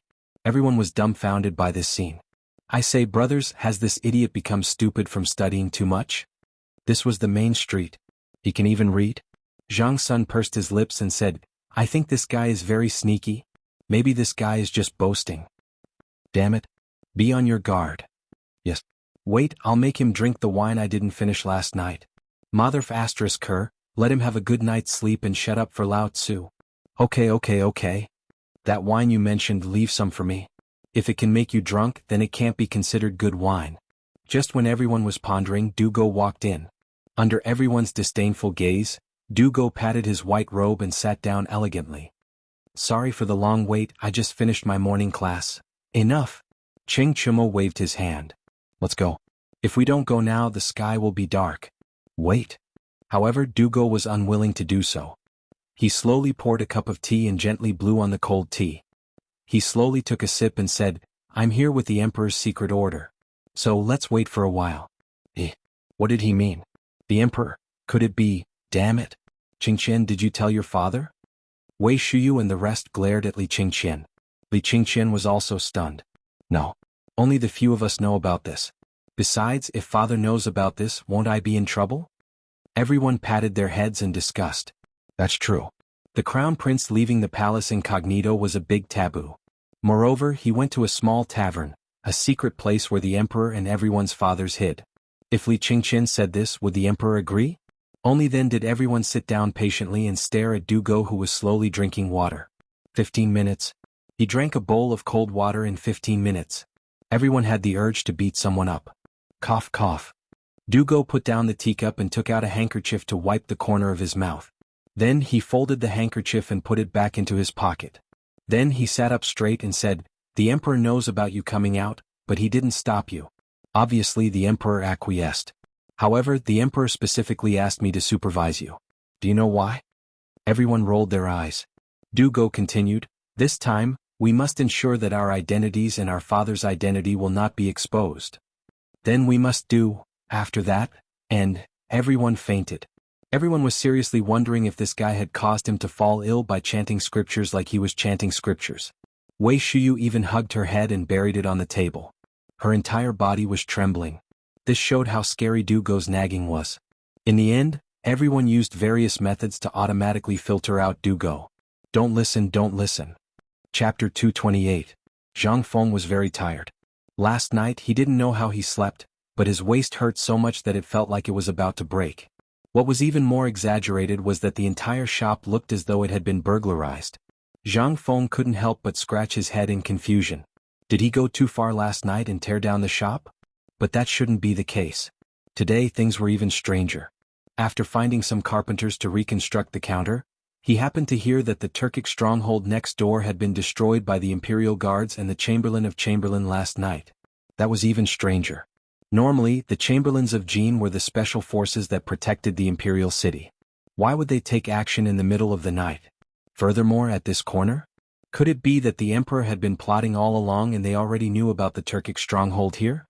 Then they thought that when the cooperative was formed, they would take the opportunity to strike a blow to the Turkic people? Wasn't that just messing around? However, after thinking about it, Zhang Feng stopped thinking about it. Who was that? That was Li Shimin, the Emperor of all time. How could the entire world know what he was doing? Furthermore, this master's brain wasn't something that an ordinary person could think of. However, on this matter, Zhang Feng couldn't understand Li Shimin. No matter how he looked at it, this wasn't the time. Furthermore, he sent out the Chamberlains of Jin with great fanfare. Wasn't this just looking for trouble for himself? Zhang Feng was still thinking about how to carry out a big operation for these people. Now it seemed like everything was over. After this incident, who would dare to show up in such a short period of time? Zhang Feng shook his head and stopped thinking about such unrealistic things. Looking at the half-filled jar of alcohol, his head was throbbing with pain. Hopefully Lao Li and the rest were fine. However, just as Zhang Feng was rubbing his waist and preparing to go to the back room to check if there was a thief or if anything was missing, a person suddenly came up to Zhang Feng's face. Looking at that big face, Zhang Feng subconsciously slapped it. Who is it? Yo. After calling the two of them, Wei Shiyu saw that Zhang Feng was still in a daze. Wei Shiyu thought that Zhang Feng had drunk too much and wanted to check if he was breathing. However, she was inexplicably slapped. This time both Wei Shiyu and Zhang Feng were stunned. It's you? Zhang Feng finally recognized the owner of this big face. Aren't you Lao Li's bodyguard? Did something happen to Lao Li? Wei Shiyu pouted. My father's surname is Wei. Guess who I am? Old Wei? You are Old Wei's son? Zhang Feng was dumbfounded. Old Wei's son was Lao Li's bodyguard? What kind of logic was this? However, at this moment, a few young men who were dressed like young masters in this era appeared. Moreover, they looked like hooligans. They walked with disdainful footsteps. They slowly walked into the small pub. The leading young man in a white robe looked somewhat similar to Lao Li. Behind him was a careless young man who deliberately kept his beard long. His actions were somewhat similar to Old Qin. As for the rest, you are? Li Qingqian gave a fist salute. Brother Zhang Feng. I am Lao Li's son. You can just call me Li Gan. Lao Tzu and your father call each other brothers. You call me brother. What would your father think if he knew? At this moment, Wei Shiyu stepped forward and introduced to Zhang Feng. Hey brother Zhang Feng, this silly fellow is Old Chen's precious son, Chen Tinyu. This is that sour scholar Old Du's son Du Dabing. This is Old Sun's son. You can just call him Buggy. At the end, Wei Shiyu introduced Li Qingqian heavily. This is our god of fortune, Lao Li's precious son, Li Gan. Old Wei is my father. You can just call me Weizi. What kind of monster was this? Was this even a person's name? However, one should not slap a smiling face. Moreover, these were all Lao Li's precious sons. Zhang Feng gave a fist salute. I am Zhang Feng. Come. You are a guest. Have a seat. I'm going to prepare some good dishes. Let's eat and drink? That would be great. Qing Chumo laughed heartily. The slap made Zhang Feng's eyes roll violently. He was almost sent away. This slap made Zhang Feng feel as if a heavy hammer had hit his shoulder. What the hell was this? Was he swinging a sledgehammer at a construction site? The corner of Zhang Feng's mouth twitched. After a while he finally calmed down. Cheng Chumo and the others acted as if they did not see it. After hearing Zhang Feng's words, their eyes were already looking around the small tavern. Brother Zhang, do you have the kind of wine he drank last night? He drank it? Zhang Feng did not react. He pointed to the counter and said, the wine is all there. Take whatever you want. I will prepare some dishes to go with the wine. As he spoke, Zhang Feng slipped away. He was a little afraid of Chintinio. That F***king slap could kill someone. He did not know what this guy ate when he grew up. His slap was so strong. However, although he was depressed, Zhang Feng also had a lot of questions to ask them. He hurriedly prepared some dishes to go with the wine. In the tavern, Wei Shuyu and the others were squatting on the floor. They did not want any wine. They were just looking for half a jar of wine. What? Wine that could make Wei Shuyu drunk? They had to try it first. If they did not drink such good wine, what else could they drink? After a long time, they finally found half a jar of wine in a hidden compartment under the counter. Everyone gathered together and smelled the pungent aroma of the wine. Everyone was almost drooling. Even Du Go, who had a look of disdain on his face, was unable to sit still. He stretched his neck and looked at the jug of wine. Seeing that, Wei Shuyu hurriedly pulled out a bowl and filled it with wine. Resisting the urge to feel dizzy from smelling the wine, she handed the wine bowl to Du Go. Go, this bowl of wine is a toast from us brothers to you. Drink it? Everyone looked at Du Go eagerly. Li Qingqian even said directly, we might have to drink to our heart's content today. So, Brother Du, this bowl of wine is a toast from me to you. When Du Go heard this, even the crown prince offered him a toast. Drink. He bowed to Li Qingqian and said, thank you for the wine, Brother Li. As he spoke, he raised his neck and downed the wine.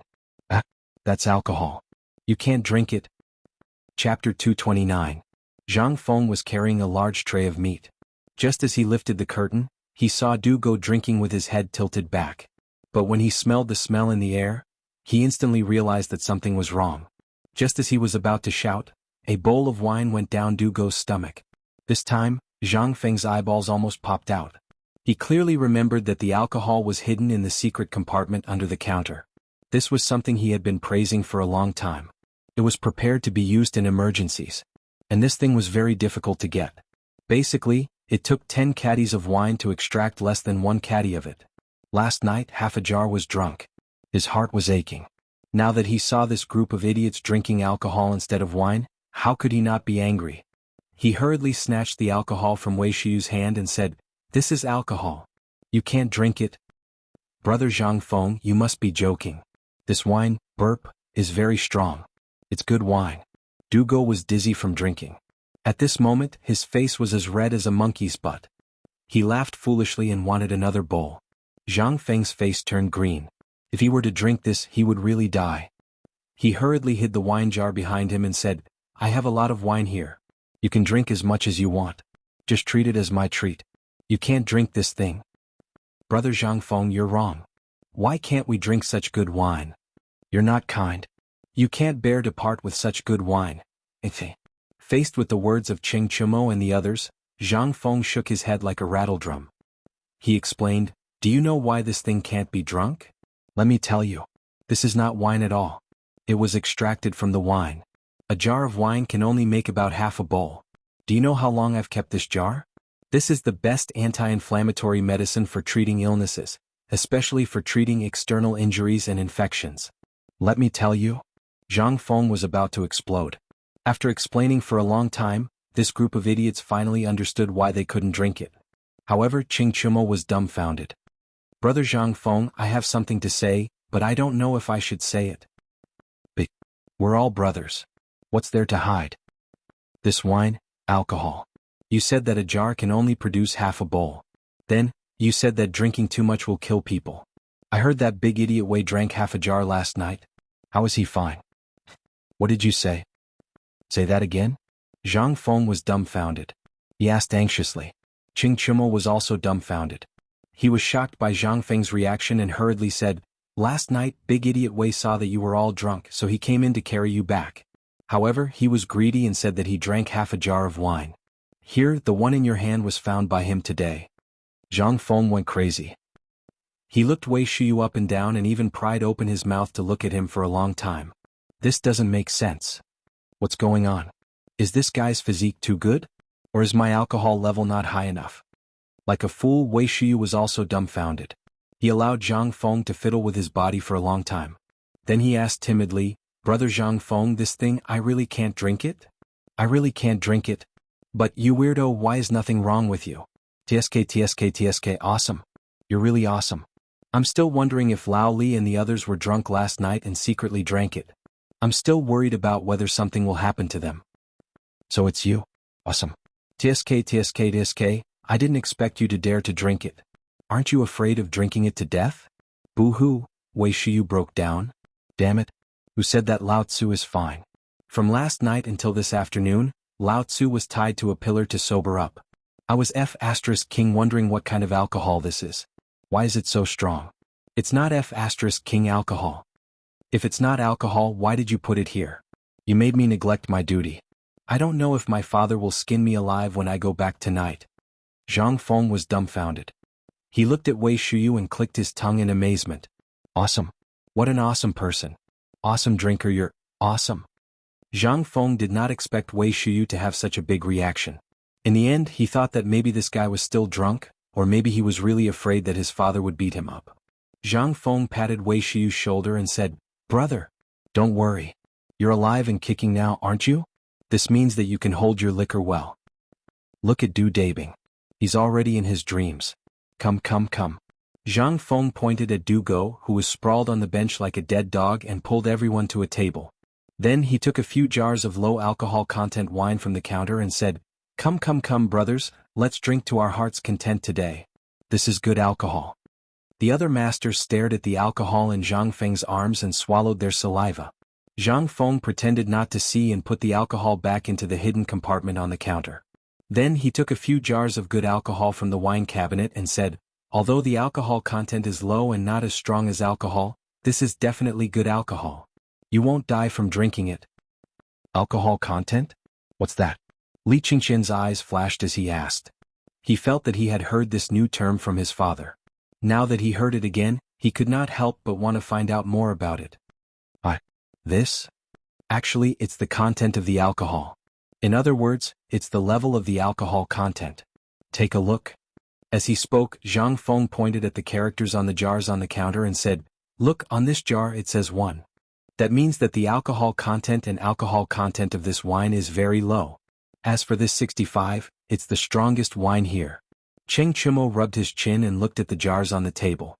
He said with some dissatisfaction, "Brother Zhang Feng, this isn't right. What are we? We're brothers. Although this is the first time we've met, we're still brothers. Have you never heard of my name before?" "What titles?" Zhang Feng asked subconsciously. "If the Chang'an winery doesn't come, I won't fall. The 4 demon kings of Chang, and are us." As he spoke, Cheng Chumo and the others couldn't help but puff out their chests. And Wei Shiyu was among them. Zhang Feng understood that this guy wanted to drink strong alcohol. Zhang Feng smiled and patted Wei Shiyu's shoulder. "Kid, I've been worried for the whole day. You're awesome. I thought that someone who drank half a jar of alcohol would probably die. But seeing how energetic you are today, fine. Awesome drinker, I'll treat you to the strongest alcohol." Chapter 230. Wei Shiyu almost wanted to find a place to bury her head in. She would be laughed at by this group of people for the rest of her life, right? However, when she turned to look at Du Go, he straightened his back again. "Didn't you see that Du Go had drunk an entire bowl of wine? At least I drank half a jar of alcohol. That's not much better than Du Go's." "Well said, brother Zhang Feng. Drink the strongest wine. Let's be the strongest brothers." "Okay. Come. Let's drink to our heart's content today. Cheers." Everyone cheered. Zhang Feng could not help but become bold. He simply took off his shirt, revealing his shriveled upper body, and competed with everyone with a jar of wine. However, after 3 big mouthfuls of wine, Zhang Feng could not hold on any longer. He hurriedly surrendered. He looked at this group of fierce people who drank wine like it was water with some horror. His mouth was opened so wide that an egg could be stuffed in. At this moment he finally understood why Mr. Jin Yong wrote so much about the heroes of ancient times in his works. This F*King wine was really drinking water. This belly, this was more vigorous than the fierce people in the future who drank 10 bottles of beer in one breath. This was 65% strong wine. Zhang Feng's head hurt. He did not care about wine at all. What was wine? Wine was a bastard. He could just make more wine after drinking it. However, if this person drank too much, he would not be able to account for it. He hurriedly stopped everyone. Drink slowly. No one is fighting with you. There's a lot here. If it's not enough, I still have 10 jars in my backyard. It's my treat today. Drink slowly. When everyone heard that, they put down the wine jars in a daze. In fact, they could not hold on any longer. However, they had already bragged, and it was the first time they met. They had already said that they would drink this jar. They had to drink it even if they had to risk their lives. Damn it, why was this stronger than the wine Lao Tzu brought back? What the hell was this? Everyone was shocked. Feeling dizzy, they looked at each other stupidly. Even Li Qingqian, who was considered refined when drinking, was a little dizzy at this moment. Come. Don't just drink, let's eat. Come and have a taste of our food. The last time Lao Li brought back the cocoons, did you eat them well? All right. Guess what happened to me after I ate half a kilo of it last time? Cheng Chumo drank too much. While chewing on a piece of pig intestine, he hooked his arm around Zhang Feng's neck and showed it off. Zhang Feng was also interested and asked, "What happened in the end?" Brother Zhang Feng, let me tell you. Zhang Sun was also amused. He patted Zhang Feng's shoulder, and Zhang Feng stumbled and fell onto the table. Zhang Feng almost couldn't catch his breath. Li Qingqian hastily supported him and patted him on the back. Only then did he manage to catch his breath. I say, your hands, why do you have so much strength? Zhang Feng was speechless. Zhang Sun smiled apologetically and hurriedly said, Brother Zhang Feng. Brother, I didn't know your body was so weak. Didn't you eat that delicious food? I ate it. Then why is your body so weak? Why don't I ask someone to send you a few 100-year-old ginseng some other day? Okay. Lao Li was Lao Li after all. He was too stingy. Zhang Feng took Li Qingqian's hand and said, Good brother. You're much more generous than your father. I didn't know you had 100-year-old ginseng at home. Brother, let's not talk too much. Let's toast to this. Li Qingqian's face twitched. He wanted to slap himself. If he had known that his father didn't mention this, he wouldn't have pretended to be pretentious and gave this to Zhang Feng. This was a gift prepared for the retired emperor. He had spent a lot of money to get this. He thought that his father would allow it, which meant that he had tacitly agreed to give it to him. But now he said it out of carelessness. He couldn't take it back now. Li Qingqian closed his eyes and gulped down a bowl of wine. At this time, Zhang Feng looked at Zhang Sun and asked, Continue. Didn't you say that Chintinu ate half a kilo of locust eggs? Then what? Hey. This grandson almost sent away a newly arrived concubine. Did you know? He almost went to court. If it wasn't for the godly doctor who made his father pay a fine of 3,000 strings of coins to marry that Huji as his concubine, he would probably still be in jail. Cheng Chumo's face turned red, but he still held his head high and said, Bug, are you jealous? Jealous of my ability in that area? Get lost. Who the hell is like you? Impatient as a monkey, you don't know how to be gentle at all. Lao Tzu is ashamed to be called one of the 4 big bullies with you. Hee. I think you're jealous. After the few of them talked about this and that, they began to talk to the spy with red faces and thick necks. Li Qingqian just shook his head and chatted with Zhang Feng. Brother Zhang Feng, I've seen your calligraphy. Did you also write the words on this wall? Li Qingqian looked at the words on the wall. He asked. This is what I wrote when I was drinking with old son when I was bored. Randomly? I don't think so. Li Qingqian shook his head and murmured, Drinking wine, don't stop drinking. I'll sing a song with you, please listen to me. Bells, drums and jade are not expensive, I hope you'll be drunk forever. Since ancient times, sages have been lonely, only those who drink leave their names. 5 flowers, horses and 1,000 gold cloaks, I'll exchange them for good wine, and with you I'll share the worries of eternity. What kind of artistic conception is this? Brother Zhang Feng, can we talk about this poem? Chapter 231. Zhang Feng waved his hand. What's there to talk about this poem? It's just something I casually recited after drinking. Now you want me to talk about this poem? Goodbye. However, Li Qingqian was not having it. He continued to ask, How can someone who can make such a poem be careless? Do you know that those poems of yours have been framed by my father as an heirloom to be passed down? Li Qingqian shook his head and stared at Zhang Feng curiously. Brother Zhang Feng, tell me the truth. How many more poems do you know? Do you know that during the Dragon Boat Festival, there will be a poetry gathering in Chang'an City? If you're willing to go, the top courtesan of Chang'an City, Jingshu, who no one has ever had the chance to get close to, will. Poetry gathering? Jingshu? Zhang Feng was a little dizzy. It's okay to play around, but you want me to go to a poetry gathering? He knew how crazy the poetry gathering in the Tang Dynasty was. Basically, many young ladies from noble families would attend that poetry gathering. Moreover, all the talents in Chang and city and even the Tang Dynasty would come to Chang and to attend that poetry gathering. It was not only a chance to become famous, but also a chance to win the heart of a beauty. Even if by chance he might be chosen by a big family and become a member. However, the premise was that he knew how to compose poems. He was not afraid of composing poems, but to compete in poems and even compose poems? Forget it. Goodbye. At that time, the first one to be finished would be him. With his limited knowledge, going to that place was purely torture. Zhang Feng's face turned serious and said, I appreciate Brother Li's kindness, but what is a poem? It's a kind of artistic conception. It's not created for a competition. Otherwise, what's the use of it? It's a knife to kill, the source of hatred. If Brother Li is really doing it for my good, don't mention it again. I don't want to increase the sin of killing because of poems. Li Qingqian was dumbfounded. How did this poetry gathering turn into a sin of killing? But when he thought about it, it was quite interesting. Zhang Feng's poems were too shocking. If he were to appear, then wouldn't those poor students who wanted to fight for a better tomorrow return in disappointment? In that case, wouldn't their future be ruined? Wouldn't they be unable to recover from the setback? Even jumping into a river to commit suicide was considered a light punishment.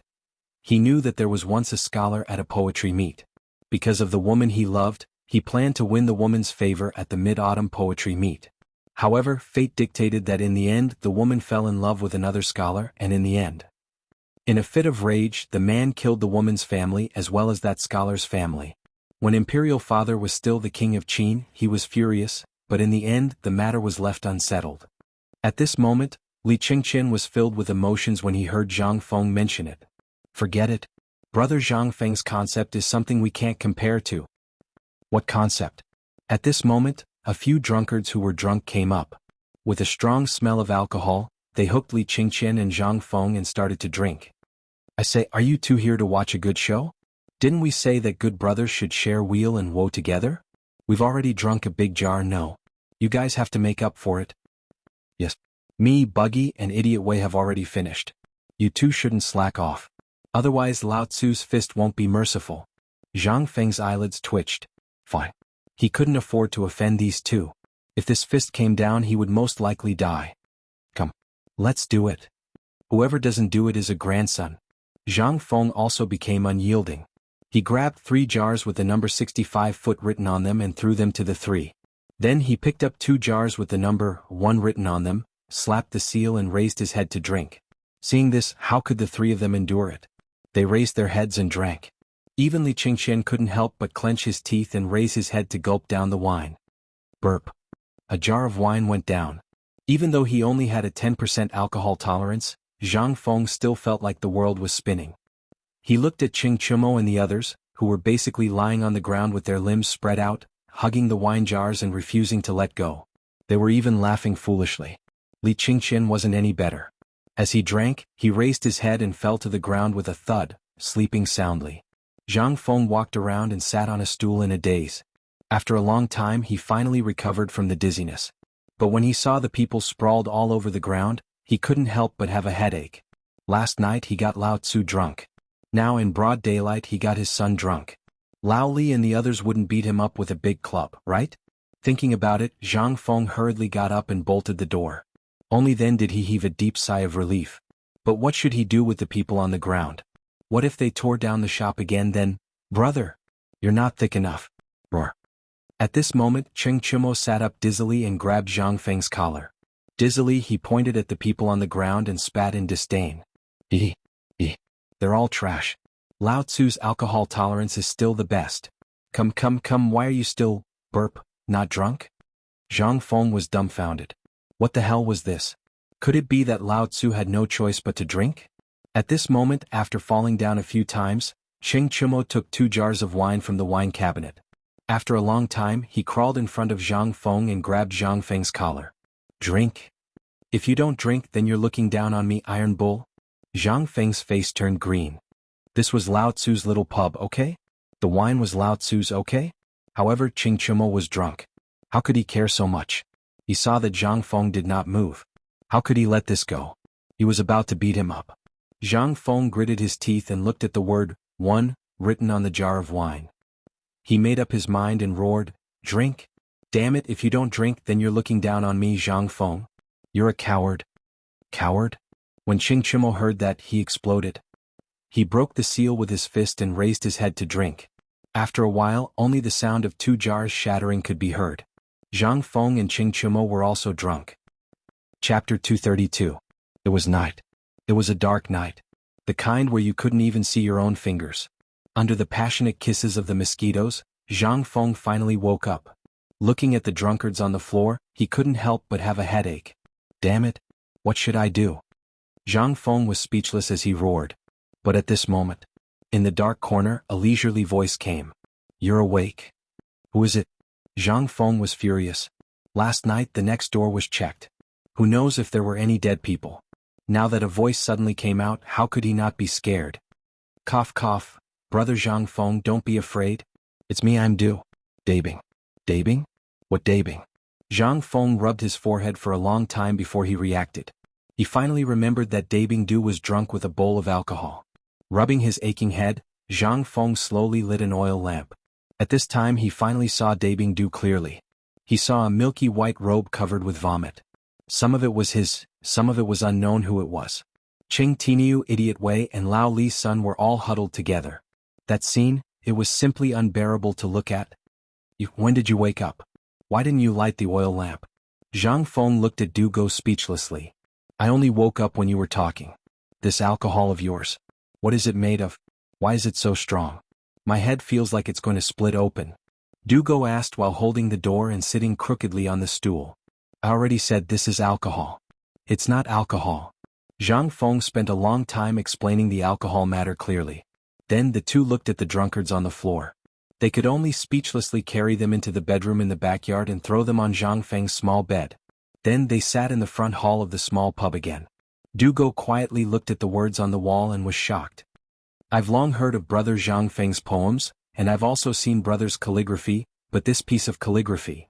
Especially that 'Don't make the golden goblet empty to the moon.' Brother, what kind of state of mind did you have to come up with such a line?" Du Go was an idiot. From the famous works of Confucianism to some literary stories circulating in the marketplace, they were all recorded. Only Zhang Feng made him feel the most mysterious. The shopkeeper of a small tavern, moreover in the prime of his life, was not like the other young talents who were actively striving for fame, nor did he serve the court. Instead, he was struggling at death's door in this small tavern. What kind of free and easy person would do something like this? "Brother Zhang Feng, to tell you the truth, I wanted to pay you a visit a long time ago, but my father didn't allow it. Plus, I haven't finished my homework yet. So, it wasn't until today that I mustered up my courage and obtained my father's permission to pay you a visit." As he spoke, Du Go took out a visiting card and presented it with both hands. "When I came, I didn't have any good gifts, so I copied some famous poems. Plus, I know that Brother Zhang Feng doesn't like gold and silver things, so I prepared a rubbing of an ancient book. Please." Zhang Feng's head hurt. This time it was really a headache. He finally understood why Idiot Wei and the others couldn't wait to get this guy drunk the moment they came in. This was a copy of Tang Sanzang. He didn't say a single word, but this guy was nagging for half a day. Did he still want people to live? Zhang Feng couldn't help but be endlessly grateful to old Du. It was fortunate that old Du had locked this unfilial son in the room. If he had come earlier, he would have been annoyed to death. For this kind of lunatic who was obsessed to the point of madness in a certain field, Zhang Feng admired but also feared. Others were still fine as long as he was tricked, he would feel better. But this Du Go was a fucking literary maniac. How could he trick him? Cough cough. Du Go. I appreciate your kind intentions, but I still can't accept this rubbing. Zhang Feng looked at Du Go, who had a pained expression. He didn't know what this guy was feeling pained about. This thing wasn't precious. If you wanted it, you could just go and make another rubbing, right? Was there a need to give it away and feel pained? How could Lao Tzu accept this? He originally wanted to accept it and take a look at it when he had nothing to do, but, forget it. Lao Tzu was afraid of being remembered. Du Go's face stiffened. Brother Zhang Feng, what are you saying? Although the rubbing is good, it needs to be given to a close friend. Today, to be able to meet Brother Zhang Feng is already my good fortune. This is not my gift, and I also don't dare to give a saint's rubbing to someone. This is just a token of my appreciation between us students. Please don't treat me as a shameless person who steals the saint's blood and sweat. Zhang Feng's eyes were red. This guy, he's cursing me in a roundabout way. Did Lao Tzu provoke you? However, after observing for a long time, he saw that Dugo didn't seem to be cursing him. He could only touch his nose, but he didn't even look at the thing in front of him. Don't ask why. Asking was disdain. Come on you. Even a fool can see the reluctance on your face. Just say it, what do you want? I'll give it to you, okay? Zhang Feng surrendered. Dugo heard this. His face lit up, and he hurriedly put the rubbing into his arms, then bowed like a Confucian scholar. Brother Zhang Feng, please give me a piece of calligraphy. Chapter 233. Zhang Feng was speechless. He knew this guy was up to no good. You just want a piece of calligraphy. Why don't you just King say it? Why do you have to put on such an act? Aren't you tired? Even Lao Tzu's side characters are better than you. All right. I can't do the calligraphy tonight. I'm not interested. My head hurts. Let's talk about it tomorrow. It looks like you guys won't be able to go back tonight. Since that's the case, I'll make do with it tonight. Zhang Feng pointed at the bar, then put a few tables together and lay down on them. Dugo was stunned. Seeing that Zhang Feng was about to fall asleep, he hurriedly asked, Brother Zhang Feng, I have something to ask. I hope Brother Zhang Feng can answer my doubts. But Zhang Feng's head was about to explode. He finally understood what King Sour Scholar was. Aren't you tired of all these complicated formalities? If you just said you want a piece of calligraphy when you walked in, you have a question to ask. Perhaps Lao Tzu would give you 100 pieces of calligraphy on a whim. That would be a piece of cake. Do you have to do this? All right, speak. I'm drunk and my head hurts. Zhang Feng rubbed his head. Under Dugo's murderous gaze, Zhang Feng could no longer lie down. He sat up and rubbed his temples. At this moment, Dugo said, It's still the same question. I wonder what kind of state of mind Brother Zhang Feng was in to compose that poem? Zhang Feng rolled his eyes. If Lao Tzu knew what kind of state of mind Li Bai was in to compose that poem, would Lao Tzu be here? However, after thinking about it, this was undoubtedly an opportunity. Zhang Feng began to bluff. Actually, you've already seen this poem. Oh. Dugo heard this and his expression froze. He hurriedly clasped his fists. Please enlighten me, Brother Zhang Feng. Today in this small bar you? Forget it, you're drunk and didn't see it. How about this, tomorrow I'll let you experience this concept for yourself. What do you think? All right. Thank you, Brother Zhang Feng. But no, I still have a question. I wonder where the heroism in Brother Zhang Feng's poem, as well as the feeling of having experienced the vicissitudes of life, came from? Once, when I heard my father reciting this poem in his study, I was deeply attracted by the concept of this poem. Therefore, I specially consulted and paid a visit to the famous Confucian and literary masters in Chang'an City. However, everyone was extremely shocked by this poem. Everyone asked me which great Confucian wrote this poem. However, when this humble one said that it was composed by a tavern owner who was about the same age as this humble one, they were all stunned. They did not seem to believe it. In fact, some people even said that this was composed by a Confucian official who had experienced and witnessed the court for his entire life. When he was about to resign from his position, he composed this song in a free and easy manner. Brother Zhang Feng, can you tell me what is going on? Or should I say that this poem was written by Brother Zhang's teacher? Zhang Feng went crazy. He had an urge to cry. Who the CK could stand this? Lao Tzu did not even say a word. You forced me to come up with such a huge list of things? You want me to recite them for you? Seeing that Du Go continued, Zhang Feng hurriedly stopped him. Brother Du, you're a magnanimous person. Can you let me have a good rest and talk about it tomorrow? My head hurts. Besides, in literature, the one who has the highest attainment wins, not the age. What matters in literature is the concept and the realization in daily life. Who says that the common people can't speculate about the imperial court?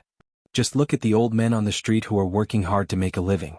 When they see the prosperity of the street or the poverty of their home, they sit alone in an unfamiliar tavern and drink by themselves while crying and reflecting on their life. May I ask, what's the difference between the imperial court and home?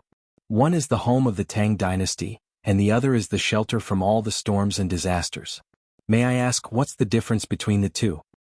This is the source of my concept. As for Brother Du, you still need to hone yourself. I suggest that you step out of the world that you imagine and go to the secular world to observe the lives of the common people. This is what a Confucian scholar should do. You shouldn't hide in your books and be a hypocrite who doesn't care about the affairs of the world. All right, I'm going to sleep. You have a good time. After saying that, Zhang Feng turned around and lay on the table, no longer paying attention to this lunatic. As for Du Go, he no longer bothered Zhang Feng. He was still immersed in Zhang Feng's words. Zhang Feng's words seemed to have opened a brand new door for him, causing him to fall into a strange state that he could not extricate himself from. Zhang Feng finally let out a deep sigh of relief. This is too King scary. What the CK old do? How can you stand such a son? This is too scary. After mourning for old Du in his heart, Zhang Feng guiltily looked at Du Go, who seemed to have gone crazy from his words, and closed his eyes. Chapter 234. The next morning. Zhang Feng woke up with a sore back. At this moment his head hurt even more. Mother Ker, no matter what I say today, I won't King drink anymore. If I continue to drink I will die. But when he rubbed his head and stood up, he saw that Du Dabing had disappeared. Could it be that he knew it was difficult and slipped away? Damn it, Zhang Feng was a little flustered. If he went out in the middle of the night and was caught by the patrolling soldiers, he would be beaten with a plank. Could it be that he wiped out the bedroom in the backyard? Zhang Feng rubbed his head, went to the kitchen to wash his face with cold water and drank a big ladle of water. Only then did he feel a little better. He lit the fire on the stove and boiled some water. Then he took out the leftover braised meat that was frozen in the water and steamed it on the pot. Then he slowly went to wake up a few lazy bums. Chin Tiniu, get up. Stupid way. Get up and eat. You bums get up. But after calling for a long time he did not hear any response. Zhang Feng was confused. Could it be that they drank too much last night and had not woken up until now? But it should not be to that extent, right? They had been calling for so long. Could it be that this group of young masters were all so sleepy? It was almost noon. Could it be that they really drank until they died? Zhang Feng was shocked. He just remembered that when he came out, Du Dabing was drinking. Then who drank before? He did not know. Could it be, this group of second-generation young masters, they died? Zhang Feng was shocked and hurriedly pushed open the door. Instantly there was a stench. Zhang Feng's snot and tears came out. He hurriedly looked around the room. Except for the messy sheets there was nothing in the room. Not to mention people. Damn it. Where is he? Zhang Feng was a little flustered. He was most worried about old Wei's son. This guy drank so much alcohol the night before and drank so much last night. He would be crippled. Could it be that this group of guys behind his back, if he was gone and Lao Li came to ask for him, what should he do? At the thought of this, Zhang Feng's head hurt even more. Running out of the tavern he saw the old scholar squatting on the street corner and dozing off. He hurriedly asked, "Old scholar, did you see those people who came out of my tavern this morning?" The old scholar looked at Zhang Feng as if he were a monster and asked, "Do they owe you money for the wine?" "No." "Then did they take your things?" "Not really." "Aya? Tell me, did you see it?" The old scholar nodded his head speechlessly. "I saw it. A few of them went out early this morning. They were cursing and swearing along the way. One of them was even carried on someone's back." "Carried away? And he's still cursing and swearing?" CK. "Did he really drink too much?" Zhang Feng slapped his face and squatted down beside the old elementary scholar. CK, I'm in trouble? Damn. This group of idiots, if you can't drink, why are you pretending to be a chicken? Fengzi, those people seem to be fine. Old scholar, let me give you a piece of advice. Don't mess with them. They are people you can't mess with. Old scholar, what do you mean? What's wrong with them? After the old scholar finished speaking, he continued to doze off and ignored Zhang Feng. Zhang Feng became even more anxious. Well, you old scholar. To think that I've always respected you so much. So, you didn't even tell me when you encountered something. You just want to laugh at me, right? The old scholar was speechless. He shook his head. He waved his hand. Zhang Feng hurriedly put his ear to the old scholar's side. The old scholar said, "Do you know who they are? They are the famous bullies in Chang'an. It's not good for you to get too close to them. They are rich, but what about you? You will die." At this moment, Zhang Feng finally understood what the old scholar was worried about. He couldn't help but let out a deep sigh of relief. He patted the old scholar's shoulder and simply sat down next to the old scholar as well. "Old scholar, you don't have to worry about this. They are my brother's sons, so I'm more at ease about this matter. If you have nothing to do, you can come to the entrance of my little pub. If you have nothing to do, we can chat." The old scholar rolled his eyes. He no longer paid attention to Zhang Feng. "Kid, if you really want what's good for me, let me give you a piece of advice. One is marked by the company one keeps. Don't get too close to this group of people. Old thing, are you King here to instigate our relationship? Between us brothers we can't let down the heavens and earth, and we can't let down our conscience. What is this called? This is called eating meat, and I can't let my brother drink soup. What is this called? This is called sharing blessings and suffering together. What do you know? At this moment Ching Chumo turned the corner while cursing. He opened his eyes and looked at the old scholar. The old scholar didn't even look at him. He only glanced at Li Qingqian. In the end he sighed and closed his eyes again, pretending to sleep. At this moment, Du Go grabbed Ching Chumo's ear and scolded, "Tainyo, is this what your father taught you? If you continue to disrespect the old man, do you believe that I will tell Li Qin's father immediately?" Hearing this, Ching Chumo shrunk his neck and hurriedly retreated to the back. Zhang Feng was also speechless. However, after being scolded by Du Go, Ching Chumo couldn't flare up. He said sullenly, "Where did you guys go so early in the morning?" Brother Zhang. Didn't you guys disturb us last night? So we decided to go outside the city to hunt for some game? Look, what's this? When Ching Chumo heard this, he immediately jumped up. Not far behind him, he pointed at the things on the bus that a few workers were dragging. He was completely dumbfounded. What the F***ck? You guys went to hunt a tiger early in the morning? Chapter 235. Zhang Feng was about to go crazy. This was a F***king death sentence. Tigers were strictly regulated in the Tang Dynasty. Apart from the royal gardens, all tigers were forbidden from hunting. Zhang Feng had always wanted to drink tiger bone wine and eat tiger meat. He even wanted to get a tiger skin and hang it in the store to show off. But now that he saw this thing, he lost all interest. What the F***ck? Chintiniu, your F***king stubborn. Let's go, F***king, drag him to the yamen with me. Let's get your father to plead for mercy. Maybe we can make it in time. Zhang Feng was anxious.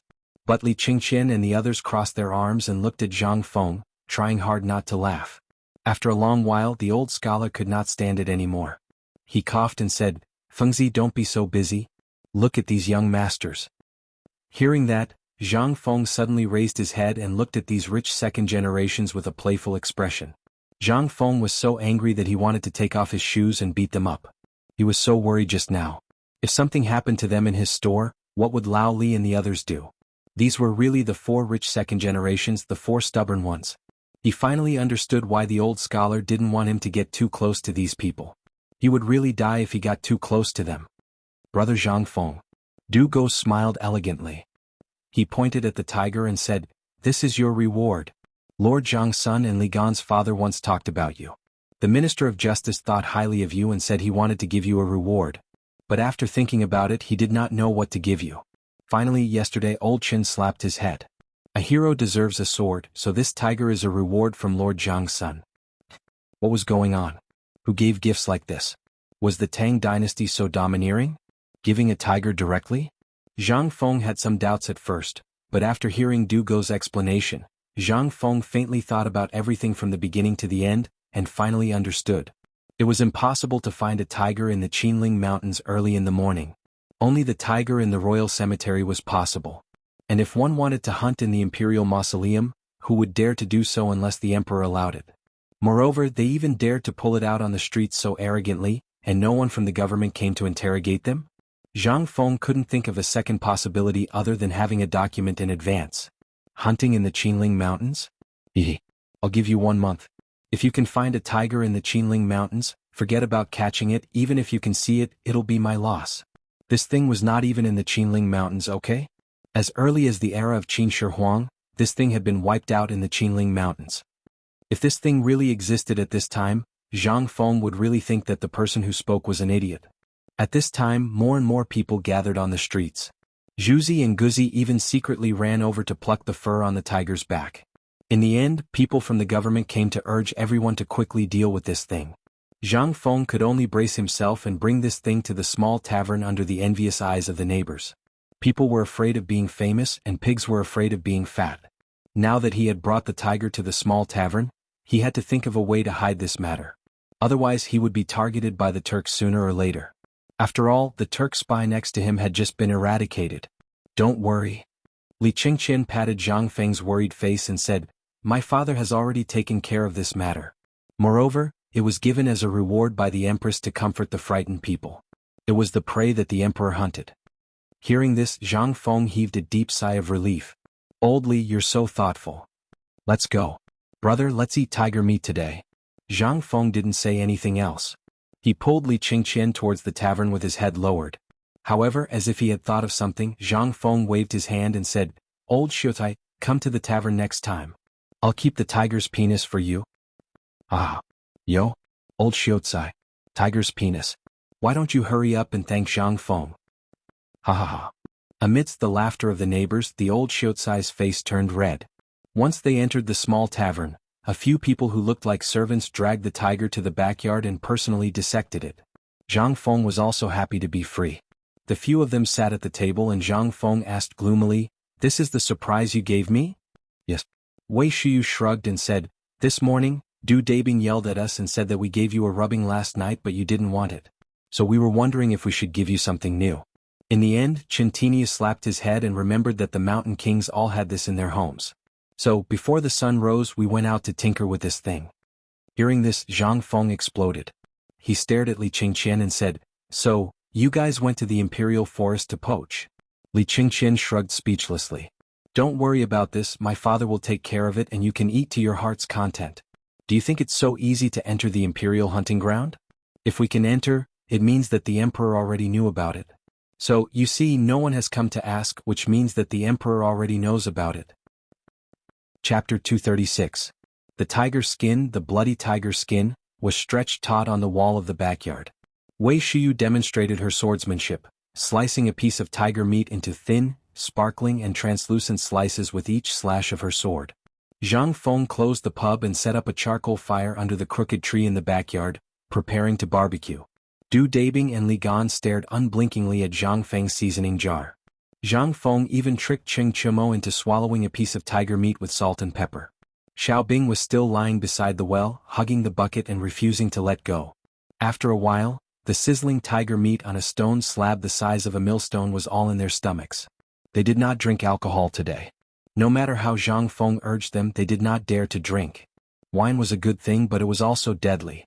After eating and drinking to their heart's content, they simply took off their clothes and lay down in a cool place to digest the food. At this moment, Zhang Feng also felt incomparably relaxed. This was the life he needed. Although it was a little scary, at the very least these guys were very energetic. However, these guys had to be nurtured. There were a few times when Lao Li and the others found all kinds of reasons to send them here. Now he finally knew how much of a headache Lao Li and the others had caused. Perhaps it was the fault of the father for not teaching the child well. However, Zhang Feng also knew that Lao Li and the others only knew how to hit people and throw money at people. Did they know how to educate their children? If they knew how to educate their children, then how did they become the notorious bullies of Chang? Even the old elementary scholars were afraid of them. It was time to rectify the family's culture for Lao Li and the others. Du Dabing was a talent, but he was 2F** King scary. He was a top student. It was best to encourage him to go to the Imperial College and then to the Ministry of Justice. Then he could ask Du Dabing to get in touch with Lord Zhang's son. This was also something that could be done in a matter of minutes. As for Li Gan, Zhang Feng still did not know what he was capable of. However, it seemed that the people here were very afraid of this elegant, smiling guy. As for the remaining three guys, the ideal place was to go to the military camp. This was a ferocious general born for the army. With a little bit of training, he would definitely be in existence comparable to Qing Yaojin. At the very least, when dealing with the Turkic Khaganate in the future, he might be able to make use of them. At the thought of this, Zhang Feng asked, Brothers, let me ask you, what are your dreams? In other words, is there anything you want to do the most? Yes. When Cheng Chimo heard this, he was so excited that he almost jumped up. Brothers, I'll say it first. Don't steal it. Zhang Feng gestured for him to continue. Cheng Chimo then said, I'm the second of the three brothers in my family. You all know that the head of the family and the affairs of the family are basically passed down to the eldest, which is my eldest brother. Therefore Lao Tzu does not have any dreams in his life. Lao Tzu does not know how to do business and he doesn't know many people. He just wants to make a living in Chang and city. It would be best if he could have a bunch of wives and concubines. Zhang Feng kept staring at Cheng Chimo's eyes. The eyes were the window to a person's soul. No matter how strong a person was, when faced with such a problem, even if he said the same thing, one would still be able to see what one needed the most from his eyes. At this moment, Zhang Feng saw indignation. Yes, Qing Chimo was indignant. As the son of a duke, he was under too much pressure. He wanted to surpass his father, but his father told him that his achievements overshadowed his master's. Therefore, from then on, he began to give up on himself. He liked to play with swords and sticks, but until now he had only managed to get to the position of a lieutenant. Moreover, he was a dispensable idle person in Chang'an City. He was indignant, but what else could he do? This was the family of an emperor. Do you want to join the martial arts? Zhang Feng's sudden voice stunned Qing Chimo, Wei Shuyu, and Zhang Sun Chong. However, everyone's eyes glanced at Li Qingqian, intentionally or otherwise, and finally fell silent. Yes, how could he not? But now he also wanted to go.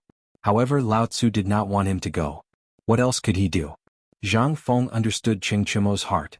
Because just a moment ago, in that instant he saw a flash of passion in Qing Chimo, Zhang Sun Chong, and Wei Shiyu's eyes. However, this flash of passion quickly disappeared without a trace. Zhang Feng seemed to understand something. He could not help but sigh in his heart. What kind of era was this? Everything is based on seniority. However, Zhang Feng could not help but have a strange look in his eyes. Previously, your father wanted you to come to me as if he wanted me to teach you something. However, I refused because I felt that you were a burden. I don't know if you came to me in private or if your father asked you to come. Since I, Zhang Feng, am your father's friend, and your father did not say anything when you did not return last night, it means that your father recognizes me. So, do you want to become stronger? Do you want to soar? Do you want to spread your wings and soar in your favorite place? Do you want to break free from your shackles, get rid of your stubborn reputation, and be yourself for once? Chapter 237. Yes. Almost at the moment when Zhang Feng finished his words, everyone jumped up excitedly. Didn't they want to surpass their father? Surpass their glory? Alas, their brilliance was too strong. They wanted to soar, but their wings were tied down by their fathers. And they used a way to numb themselves to not think about this matter. They wanted to use this silent protest to change their father's mind. However, they had tried and it was useless. Even though Qing Chimo almost turned Chang and city upside down and even dragged all the minister's sons into the water, they became stubborn members. However, their father still berated them for being unfilial sons. They were prodigals. Who could understand what they wanted to do the most? No one. It could even be said that their father knew, but he did not allow it. What? There were only 4 words. High merit intimidated the emperor.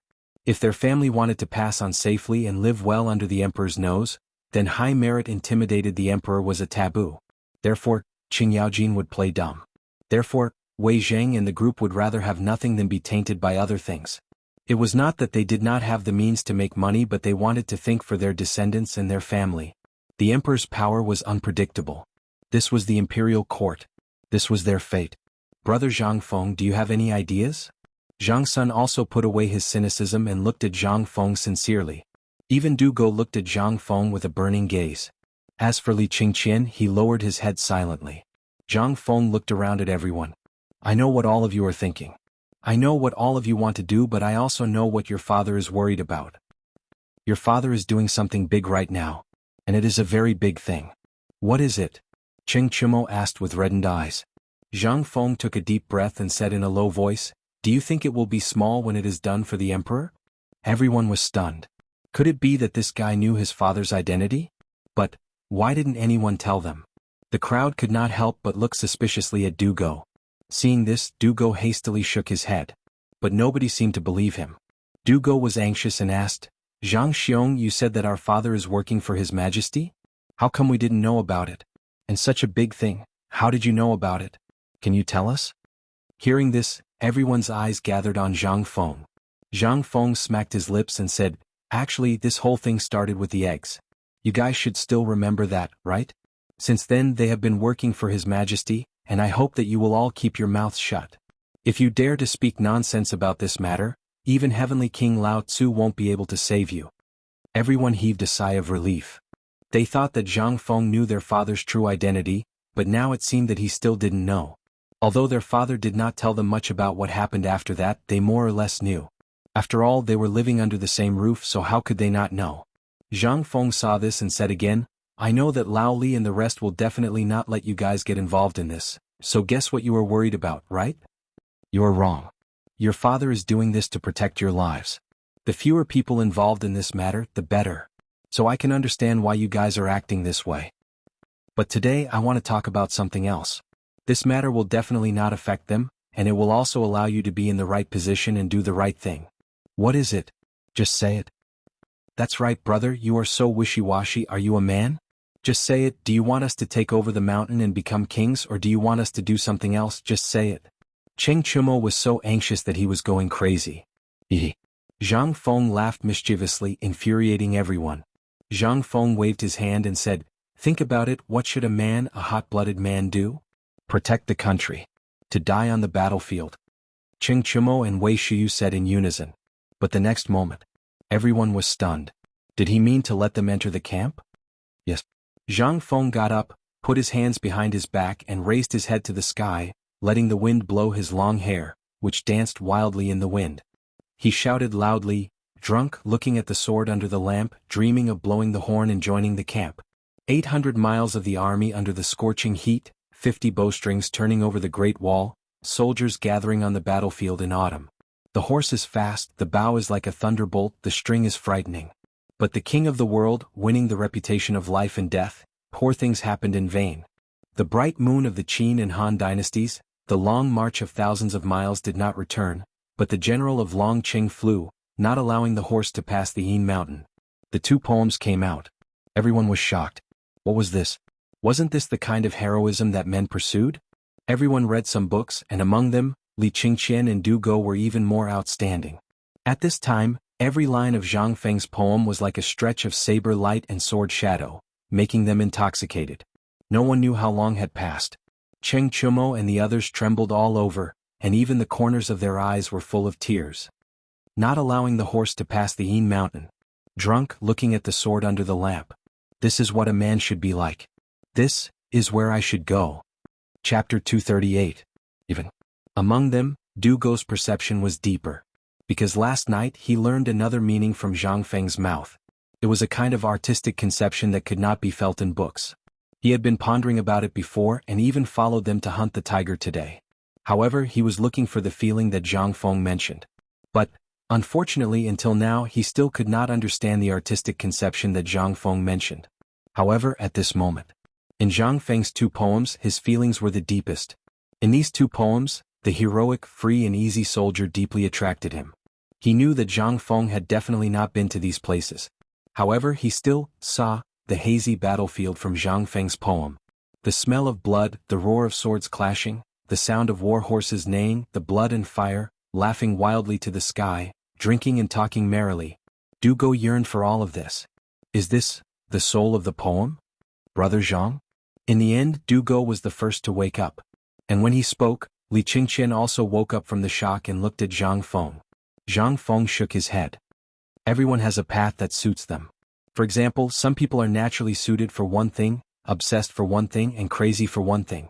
Just like how you are obsessed with your words, he is not suitable for the battlefield. But what he wrote was a battlefield. He can use the pen in his hand to let the enemy see the majesty of the Tang Dynasty. But this is not limited to the imperial court. It is beyond the imperial court. Do you understand? Du Go was stunned. He fell into a complete silence. Zhang Feng knew that he needed time to digest. He would need at least a day to walk out of his thoughts. At that time he would no longer be himself. Everything he had learned before would be sublimated. Zhang Feng did not know if old Du would say anything if he did this. His words had changed a lunatic who was obsessed with literature. He himself did not know whether it was right or wrong, but this was what he had to do. Since Lao Li and the others had thrown this mess to him. As for the rest of the matter, let them have a headache by themselves. Zhang Feng glanced at the pensive Li Qingqian and asked indifferently, "Have you comprehended it?" "No." Li Qingqian shook his head indifferently. He was very confused. His identity as the crown prince had determined his fate. He could not be like Cheng Chumo and the others who were unrestrained and unrestrained. Even more so, he couldn't be angry over a beauty, and he couldn't have a trip that he could just leave as he wished. In Chang'an City, he could occasionally go crazy, and his father might turn a blind eye to it. However, a shackle had firmly imprisoned him since he was born. What could he think? "I know you. You are a natural-born leader and strategist. You are different from them." Zhang Feng looked at Li Qingqian indifferently and said, You give me a very strange feeling. It's like, I'm looking at old Li. You're all born to play with power. I don't know if it's because of your business connections, but old Chen doesn't need to say anything. He's born to be unsuitable for business. However, old Sun is a profiteer. He is suitable for negotiating with foreign countries and catering to the imperial court. Old Du and old Fong are not necessary. Old Fong is your butler and accountant. Old Du is not suitable for business. He is a natural-born lobbyist to deal with the people. As for old Wei, he is most suitable for managing money and monitoring. These people are not suitable for business because their strengths and weaknesses are very clear. However, I can't see through you and your father. It's not that I want to see any secrets between you. How can there be no secrets between friends? However, I found one thing. That is, you and your father are natural-born businessmen. You are the kind of people who are above old Sun and old Wei. Tell me, am I right? Li Qingqian was shocked. You know how to read faces? Zhang Feng rolled his eyes. As long as you are not a fool, you can see it. Why do you need to read faces? Do you really think I am a god? Just tell me if it's true or not. Li Qingqian could not help but be even more shocked. He gave a thumbs up. What an expert. This was simply an expert. To be able to see this from the words and actions of the people and their expressions, it was simply, this was incredible. It seemed that he had to be more careful in the future. It was not surprising that he could see something from his father, but how could Li Qingqian not be shocked that he could see it from him? He had already become friends with Qin Shimo and the others. Basically, no one on the streets would associate him with the crown prince. However, Zhang Feng could. How could Li Qingqian not be shocked? Right, brother Zhang Feng, I have a question to ask you. Please speak. Zhang Feng was laughing in his heart. To be able to fool this group of people, it was simply, what he was most afraid of was Du Dabing's mouth and Qin Hanyu's slaps. He was simply going crazy. When he was agitated, he would give you a slap. Occasionally he would even give you a slap. The key was that this slap was like a hammer hitting his body. Zhang Feng had to think of a way to get rid of this group of simple-minded people. As for people with such great strength, what was the most suitable for them? The military camp. As for Du Dabing and Li Qingqian, what was the most suitable for them? Chapter 239. Li Qingqian thought for a long time. Combining the two poems that Zhang Feng recited and the words that he said to Du Go, he could faintly feel that Zhang Feng was standing from the perspective of a businessman. He wanted them to break away from being good merchants and advance in their career. Cheng Chumo and the others were strong, so they were undoubtedly the best place to return to the military camp. However, would Emperor Father agree? Would Uncle Cheng and the others agree? He didn't know. Li Qingqian asked, You want them to go to the military camp, but what about Du Dabing and me? Where do you think the two of us are suitable? The two of you? I think the most suitable place is the Ministry of Justice. Zhang Feng said confidently, the Ministry of Justice. Right now, your father and Zhang Sun Wuji have already formed an inseparable bond. Take this cooperative for example. Even if Zhang Sun Wuji wants to break away from your father, he won't be able to do so. Li Qingqian frowned and asked, Why? Isn't it simple? Binding benefits. The instigator of this matter is your father, and your father has already carried it out. Other than the government, who is the first to implement this, which means that the emperor has tacitly approved of it. Do you think that the emperor will hand this matter over to others? Li Qingqian thought for a moment before shaking his head. Isn't that enough? The emperor wants to seize control of the economy, so he will definitely need merchants, and your father is the best candidate. At this time your crisis has also appeared. The more you walk down this path, the more dangerous it will become. If you don't make use of this opportunity to change your identities, it would be best if one of you can enter the Ministry of Justice while the emperor is in a good mood. I have observed you for a while now. You are the best candidate. Du Dabing is too stubborn, so he needs someone to restrain him, and you are the key. Thus, I think that you are the best candidate. However, I suggest that you start with the Ministry of Justice, which means that you will be exiled from the army. This way the emperor won't be able to see your motives. This way, after the war with the Turks, you will be a meritorious official. Returning to the imperial court as a meritorious official and being conferred a title of nobility will be a matter of minutes. How about it? How do you choose? Li Qingqian was shocked. If his family was really a merchant, then this would be a brilliant plan. Unfortunately, they were the royal family. Royal family, was there a need to do this? No need. Then why is Zhang Feng in such a hurry for me to clear my identity? Furthermore, he had to protect himself. Could it be that something big was about to happen? Brother Zhang Feng, why does it sound like something big is about to happen? Yes.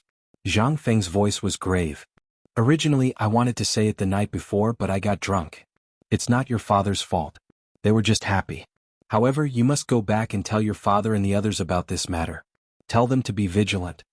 When Li Qingqian saw Zhang Feng like this, he could not help but become somewhat nervous. He hurriedly asked, "Brother, tell me. Do you know about the Guanlong group?" Buzz? Li Qingqian's expression suddenly changed. And it was a huge change. Guanlong. That was a taboo word for everyone in the Tang Dynasty. It was a name that even the royal family was very afraid of. What's wrong with the Guanlong group? Are they going to, Sure. Zhang Feng hurriedly kept quiet. Then he put his arm around Li Qingqian's neck and said, "Keep your voice down. Do you want to die? Do you know the night before? The night your father went back, the Tujua's nest next door was destroyed by the imperial court. Maybe there are people from the imperial court lying in ambush around now. Don't be loud." Li Qingqian hurriedly nodded. Although he knew. "I'm telling you, this is inevitable. The Guanlong group has been controlling the economic lifeline of the Tang Dynasty for years. It's impossible to get rid of their control. But now the emperor wants to get rid of their shackles and reorganize the economy of the Tang Dynasty. Then there will be a conflict of interest with the Guanlong group. So, this is inevitable." Li Qingqian was shocked. The Guanlong group. That was a terrifying existence that had destroyed the previous dynasty, and the Li clan had only been able to rise to power because of the Guanlong group's support. That was how they had established the Great Tang Dynasty. Imperial Father's greatest wish was to crush the Guanlong group, but now, you're saying that the cooperative has affected their interests? Yes. This is inevitable. I suspect that the emperor must have made arrangements. I just want to ask if your father knows about this. If he doesn't, it'll be difficult. My father doesn't know. Then it'll be difficult. Zhang Feng slapped his forehead. He felt a headache coming. Now, go back immediately and tell your father about this so that you don't get caught in the crossfire. Also, you bastards, get the hell out of here. Otherwise, your families will definitely perish. The size of the Guanlong group is beyond your imagination. Even the emperor doesn't dare to touch it easily. Now that he has, there will be turmoil in the Tang Dynasty. Chapter 240. Li Qingqian was aghast. Isn't this too terrifying? At this moment he finally understood why Zhang Feng wanted to find a way out for them. Turns out he already knew that something was going to happen and it was going to be a big deal. This Guanlong group. This terrifying name, is he going to make a move? Li Qingqian was somewhat alarmed. This name Zhang Feng didn't explain clearly. Not only can he influence the rise and fall of a dynasty, but he also has the 5 surnames and 7 hopes behind him. This was the most fatal point. If his family was really a businessman, then he would definitely turn around and run, immediately returning home even if it meant moving his family. They couldn't bear the anger of Guanlong group. Moreover, they were the instigator of this matter. Wait a minute. Li Qingqian seemed to have thought of something, hurriedly asked, "Brother Zhang Feng, this matter was started by you. If the imperial family and Guanlong group were to fight, then wouldn't you be in the most danger?" However, Zhang Feng smiled instead. "If you hear that your subordinates are going to rebel, but your subordinate, would you care about his relationship with a tavern manager? And a 20-year-old sloppy shopkeeper at that? This is where I am safe. They still look down on me. To put it bluntly, their target is the emperor and the instigator of this matter, which is your family. But I am the safest existence, you don't have to worry about my safety. However, I'm only guessing about this matter. As for whether the Guanlong group has reached an agreement with the emperor, it's still unknown. The best way is for all of your juniors to retreat to Longyu Road immediately. In this way, even if the situation really explodes to an incalculable extent, you won't lose much." Zhang Feng didn't dare to speak too confidently. If the emperor had reached an agreement with Guanlong group, then their actions would be useless, but if they didn't reach an agreement, then who knows what would happen next. If the matter was too serious, Lao Li and the rest would be frightened, and if they angered Li Shimin, then they would die even faster. However, these words were not the case in Li Qingqian's ears. It would be better if Zhang Feng didn't say anything comforting at the end, but now that he said it, the trouble was really big. Li Qingqian asked with some worry, "Then what do you think, if the emperor is not prepared for this matter, or if the emperor doesn't know about Guanlong group's conspiracy, then what should we do?" What should we do?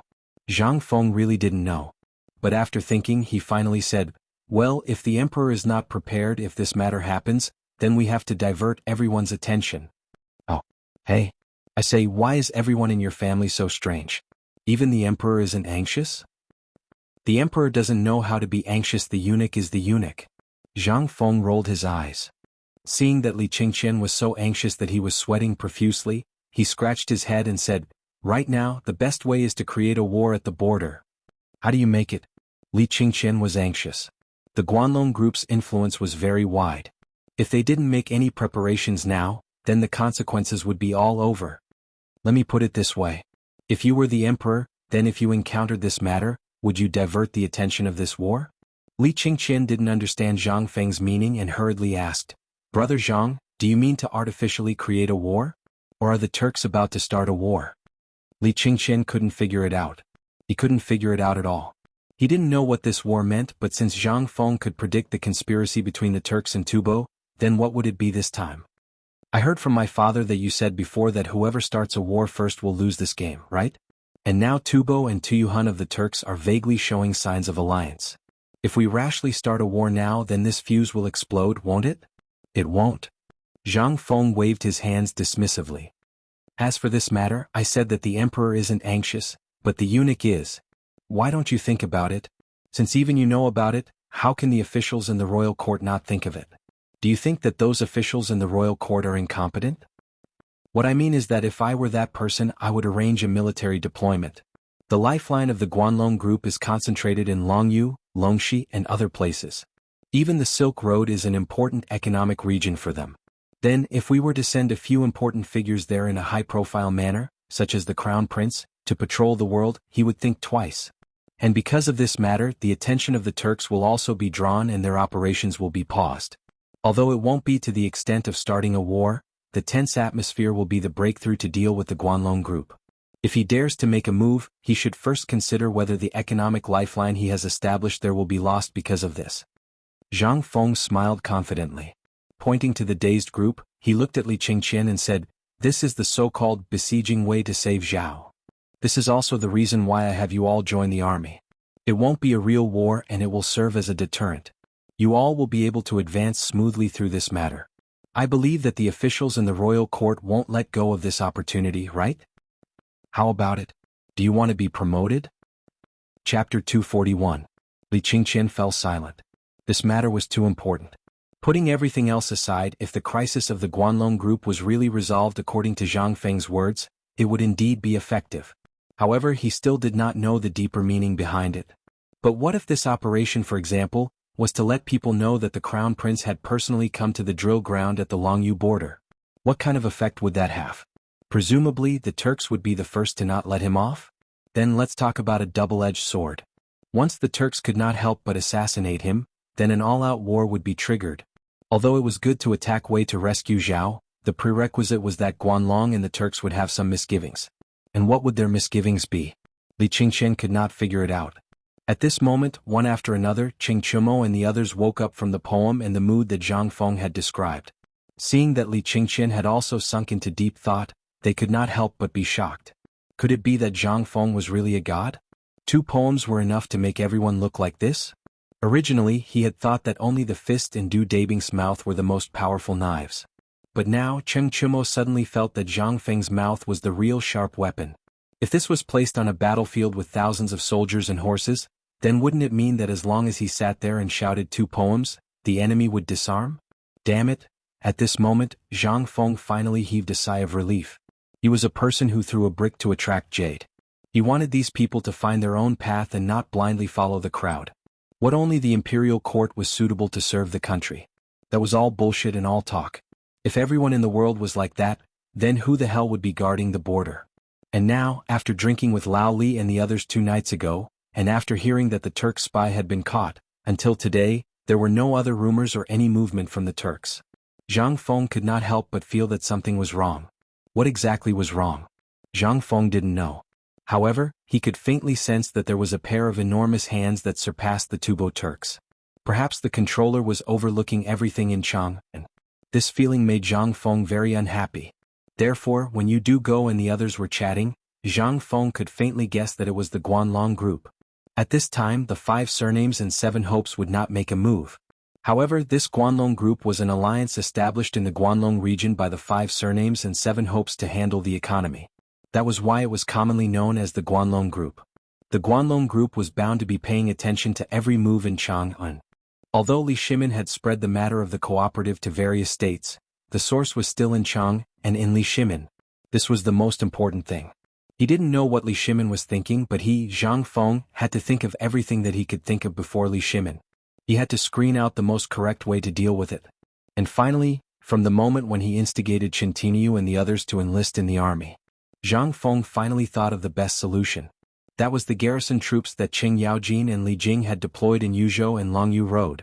Only when the garrison troops moved, or when a heavyweight in the imperial court suddenly went to the garrison in Longyu, would everyone's guess shift to the garrison in Longyu.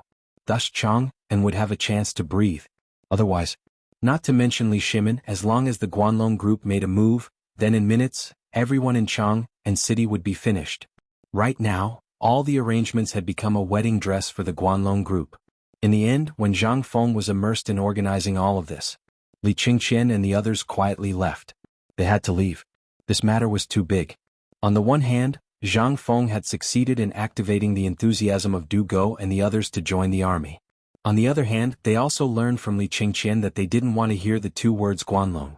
How could they possibly sit still and do nothing? Seeing Zhang Feng in a daze, they hurriedly got up and left. A moment later, everyone followed the gloomy Li Qingqian into the imperial study. After seeing Li Shimin, everyone hurriedly knelt down.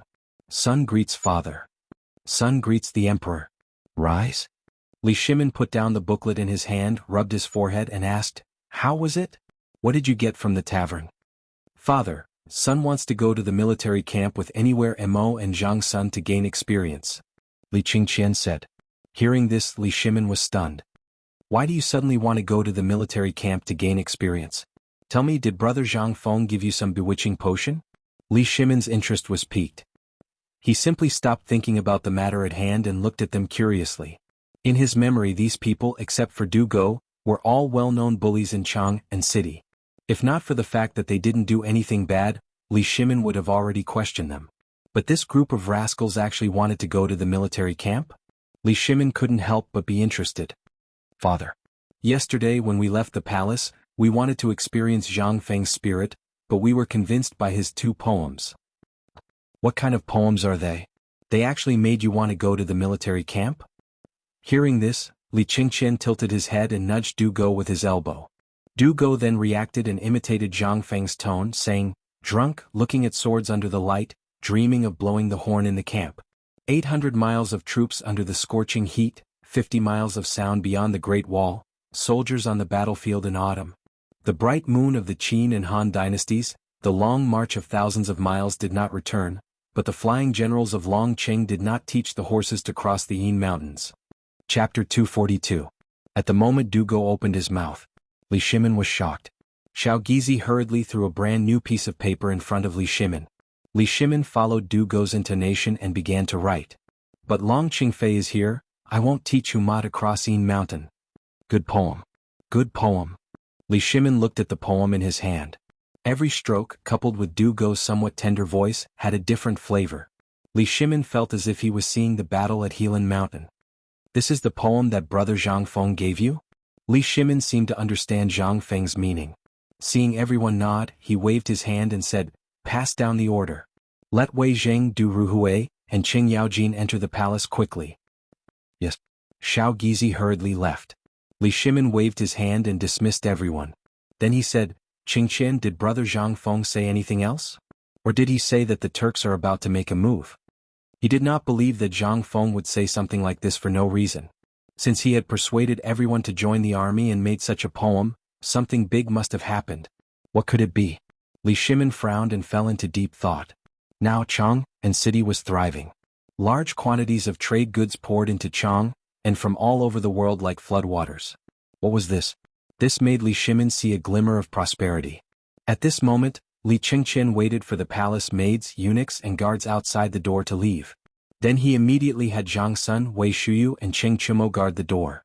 At the door he said, "Father, I heard two words from brother Zhang Feng." "Guanlong? Guanlong." They spoke almost in unison. Li Shimin and Li Qingqian both said the same word. Hearing this, Li Shimin was shocked. "This is impossible. Now, Everything in Chang'an City as well as Liangzhou and Luozhou was thriving. How could there be any bad signs? Did Brother Zhang Feng say that after drinking? Li Shimin had some doubts. However, Li Qingqian shook his head and said, Imperial Father, Brother Zhang Feng said that he wanted to tell you about this the night you were drinking, but you were all drunk in the end. He said that Imperial Father wants to seize the economy, which will inevitably cause the dissatisfaction of the Guanlong group. Therefore he proposed to divert the attention of the Guanlong group. Only in this way will I have a chance to deal with it. Hearing this, Li Shimin's expression turned serious again. With Guanlong group's ability, they could find out about this matter in minutes. However, until now he had not received any information from the Guanlong Corporation. Could it be that the Guanlong Corporation was also observing? Impossible. This was not the Guanlong Corporation's way of doing things. If the Guanlong Corporation wanted to cause trouble, all they needed to do was to cut off all the trade routes to Chang'an. But now, looking at the reports on Chang'an's abundance of goods on the desk, as well as the piles of goods, from the warehouses in the imperial city to where all the merchants stocked up, there were even many large items that were stockpiled on the streets of Chang'an City. How could this be a sign that the Guanlong Corporation wanted to cut off the trade routes? And Zhang Feng would definitely not speak without thinking. Tell me everything that happened in the past 2 days. Do go, tell me what you think about this. Li Shimin waved his hand indicating for the two to sit down, then returned to the dragon chair and picked up the teacup. He wanted to drink a mouthful of water to moisten his dry throat, but the hand holding the teacup could not stop trembling. Replying to Your Majesty, this matter is like this. Du Go and Li Qingqian told Li Shimin in detail everything that happened in the small tavern. At this time, Li Shimin finally understood why Zhang Feng strongly recommended Li Qingqian and the others to go to the border. If they were merchants, then this was really a good opportunity to soar into the sky. Li Shimin could not help but feel a trace of guilt. Until now, Brother Zhang Feng had been thinking for him, but what about him? Although he was not a real merchant, wasn't the entire Tang dynasty run by him? If that was the case, he could also be considered a merchant. But this matter, Li Shimin thought about it carefully, and indeed found a trace of strangeness. That was, the goods of these merchants were basically transported in, and very few of them were transported out. Could this be, something was not right? Only entering and not exiting. Once the Guanlong group started to suppress Chang'an, then these hoarded goods would be Li Shimin's life. At this time, if there was a trace of bad news, then the first to panic would definitely be the merchants, and then it would cause panic among the people. Only now did Li Qingqian and Du Go finish recording everything that they had seen and heard. Including the words that Zhang Feng and old Xiaocai had said, Li Qingqian spoke clearly. Then Li Qingqian said, Father, I think it's better for me to go to Longyu. This matter has not really exploded, which means that the Guanlong group is deploying even greater suppression. If we don't take precautions first, then we will definitely suffer heavy losses. Father's plan to seize economic power will also die in the womb. On the contrary, it will help the Guanlong group. So, Li Qingqian excitedly knelt down and said, Father, I request to go to Longyu's border. With the Crown Prince's name of patrolling on behalf of the heavens, this will undoubtedly attract the attention of all forces, and Chang'an's crisis will be relieved. As long as Chang'an's crisis can be resolved, then it won't be so easy for the Guanlong group to plot again. No. Your Highness, you can't do this. At this time, Wei Zheng's voice could be heard from the outside. Following Wei Zheng were Du Ruhui, Fang Xianling, Zhang Sun Wuji and Qing Yaojin. Even Yu Qigong and other generals came together. Chapter 243. While they were talking, Du Ruhui presented a booklet with both hands. Your Majesty, something happened in Chang'an. Hearing that, Li Shimin's expression suddenly changed. What?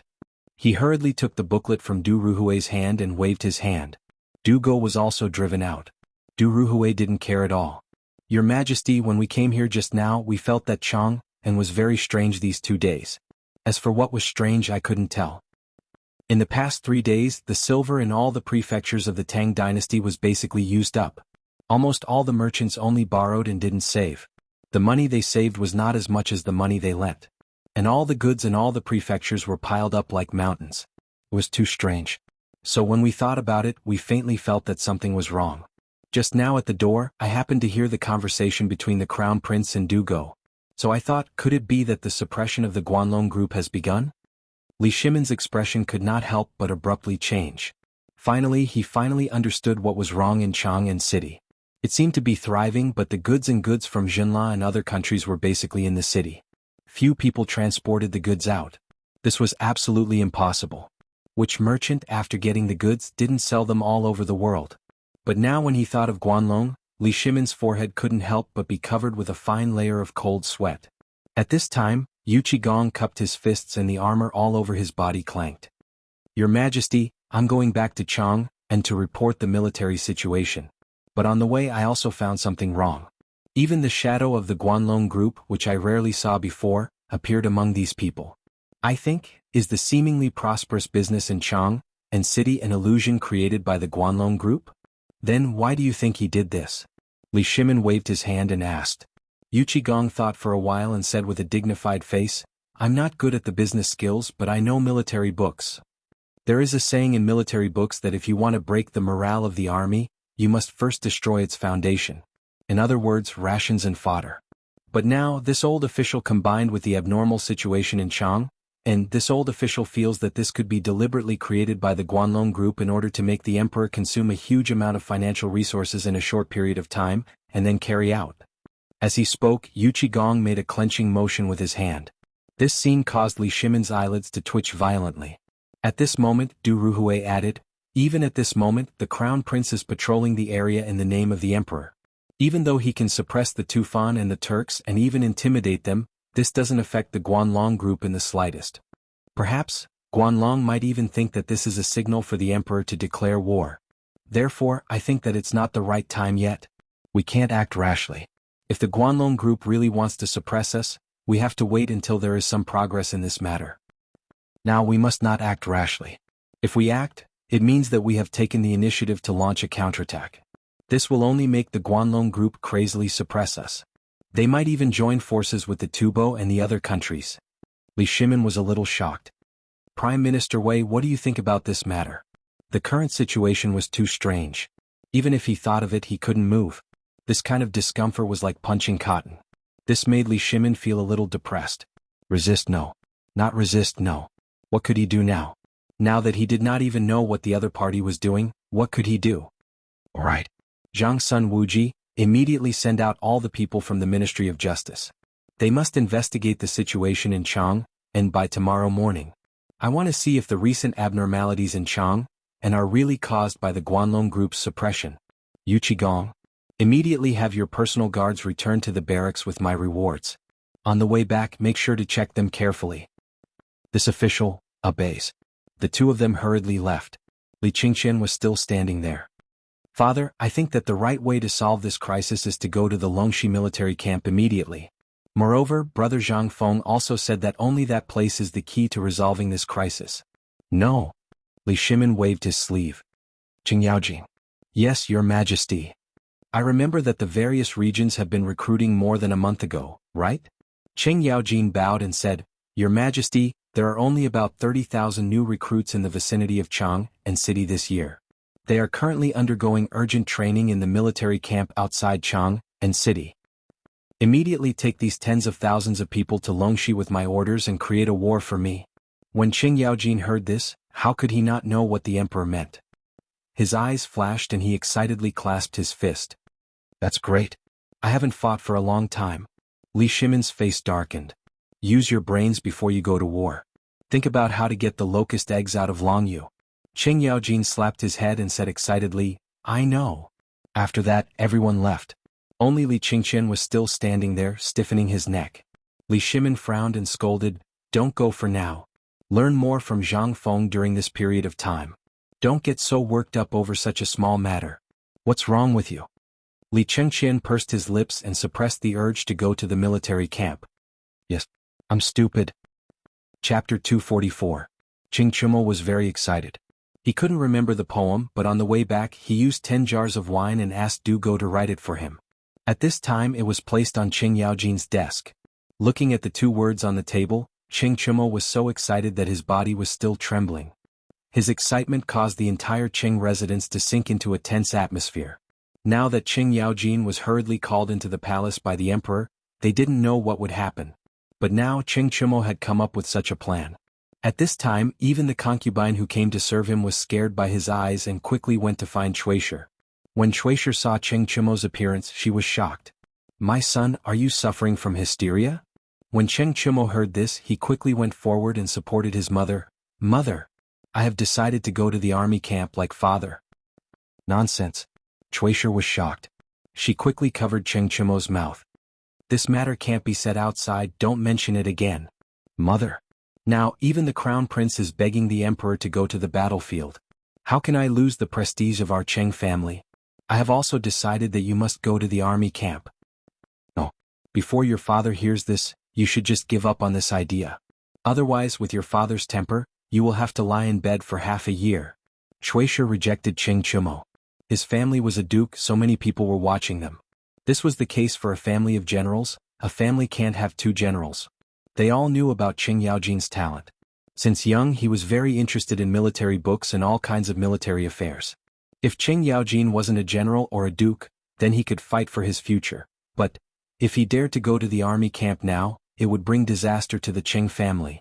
How could Chuisher dare to let such a thing happen? Chimo, I know you and I understand you, but this matter is too complicated. I know that you have been wrong these years, but you didn't come back last night, and now you are shouting about going to the battlefield. Are you hysterical? Are you provoked? If you are bullied, say it, I will help you. My Cheng family servants are all veterans who accompanied your father when he retired. Just say the word and this old lady will personally help you get back at them. When Cheng Chimo heard this, he was shocked. If this old lady were to find out about Brother Zhang Feng, wouldn't Brother Zhang Feng be doomed? He was a weak person who couldn't even withstand a slap. Thinking of this, Cheng Chimo quickly pulled Madame Chui's hand and said, Mother, look at this. As he spoke, Cheng Chimo solemnly opened one of the paintings. Chuisher used to be the daughter of a big family, so she had dabbled in calligraphy and paintings, especially those made by famous masters. These years, if it wasn't for her, this house would have become Cheng Yaojin's training ground. Those antique calligraphy and paintings must be used as fuel for the fire. At this moment, Miss Chui was completely stunned when she saw this piece of calligraphy. Drunk, looking at the sword under the lamp, dreaming of blowing the horn at the camp. Chimo, where did you get this poem? Chuisher's face became unusually dignified for the first time. She couldn't help but think of the two paintings in Cheng Yaojin's study room. Although the handwriting looked different, it was definitely written by the same person. Cheng Chimo saw that his mother was deflated, so he couldn't help but straighten his back. This is my brother Zhang Feng's calligraphy. How is it, mother, with the artistic conception in this painting, do you think that I should go to the battlefield? That's where I should go. What kind of poem can make you two have such expressions? At this moment, Cheng Yaojin's loud voice sounded from outside the door. Cheng Chimo was excited. He raised the painting and read it to Cheng Yaojin. Drunk, looking at the sword under the lamp, dreaming of blowing the horn at the camp, 800 miles under the command of his subordinates, 50 bowstrings sound beyond the Great Wall, the autumn soldiers on the battlefield. The horse moves quickly, the bow is like thunder, the string is frightening. Accomplishing the affairs of the world, winning fame in life and behind. Pitiful for nothing. Father, how is this poem? Cheng Yaojin glanced at Cheng Chimo indifferently. This was made by Zhang Feng? That's right. Father, I went to the tavern with Cheng Qian and the others yesterday. We were all bowed down to Brother Zhang Feng's talent, so perhaps Cheng Qian, Zhang Sunchong, and the others are thinking of a way to go to the military camp right now. Cheng Yaojin heard this and stroked his beard. No one could see any change in his expression. His Majesty knows about this. His Majesty's intention is for all of you to stay obediently for Lao Tzu and learn more useful things from Zhang Feng. The Crown Prince was blocked, but you? Do you think you're worthy of going to the battlefield? You haven't embarrassed Lao Tzu enough. Get out of here. Take advantage of the fact that Lao Tzu hasn't gotten angry yet. The excitement in Cheng Chimo's eyes slowly disappeared. However, when he heard that the Crown Prince couldn't go, and when he heard his father's words, he hurriedly ran away. When Cheng Chimo ran away, Cheng Yaojin's expression immediately became excited. Madam, hurry and read the words for me again. Old man is so excited that he can't stand up. Chapter 245. In a tea house next to the Jinshui Bridge in Chang'an City. Although it was noon and the place was usually crowded with customers, it was quiet at the moment. Burly men surrounded the tea house so tightly that not even a drop of water could trickle through. If anyone dared to come close, they would invite them to take a cold bath in the Jinshui River for free. On the second floor of the tea house, a few spoiled brats sat dejectedly at the tea table and sighed. Say something, Qing Qian. If you can't think of a way, our chance to bring glory to our ancestors is gone. That's right. My legs were almost broken by my father. If Tainyo had come in time, my father would probably have broken my leg by now. Wei Shiyu was depressed to the extreme. He even politely read the 2 poems to his father. When he saw his father writing, he said what he wanted to say the most. However, what welcomed him was the inkstone that his father loved so much. Thinking about it now, Wei Shiyu's legs were shaking. If he didn't want to go, so be it. Did he have to be so angry and chase him all over the courtyard? Sai, did you see Zhang Sunchong? His house is so close to here, why hasn't he come yet? Dugo asked doubtfully. Dugo had been covering his face the whole time. Now that he turned around, everyone finally understood why he was covering his face. This grandson had also been beaten up. As for who beat him up, don't even think about it. Other than Du Ruhui, who else could it be? Li Qingqian waved his hand and said, "We're not waiting anymore. Even if Chongzi isn't dead, he'll lose a layer of skin. He won't be coming today.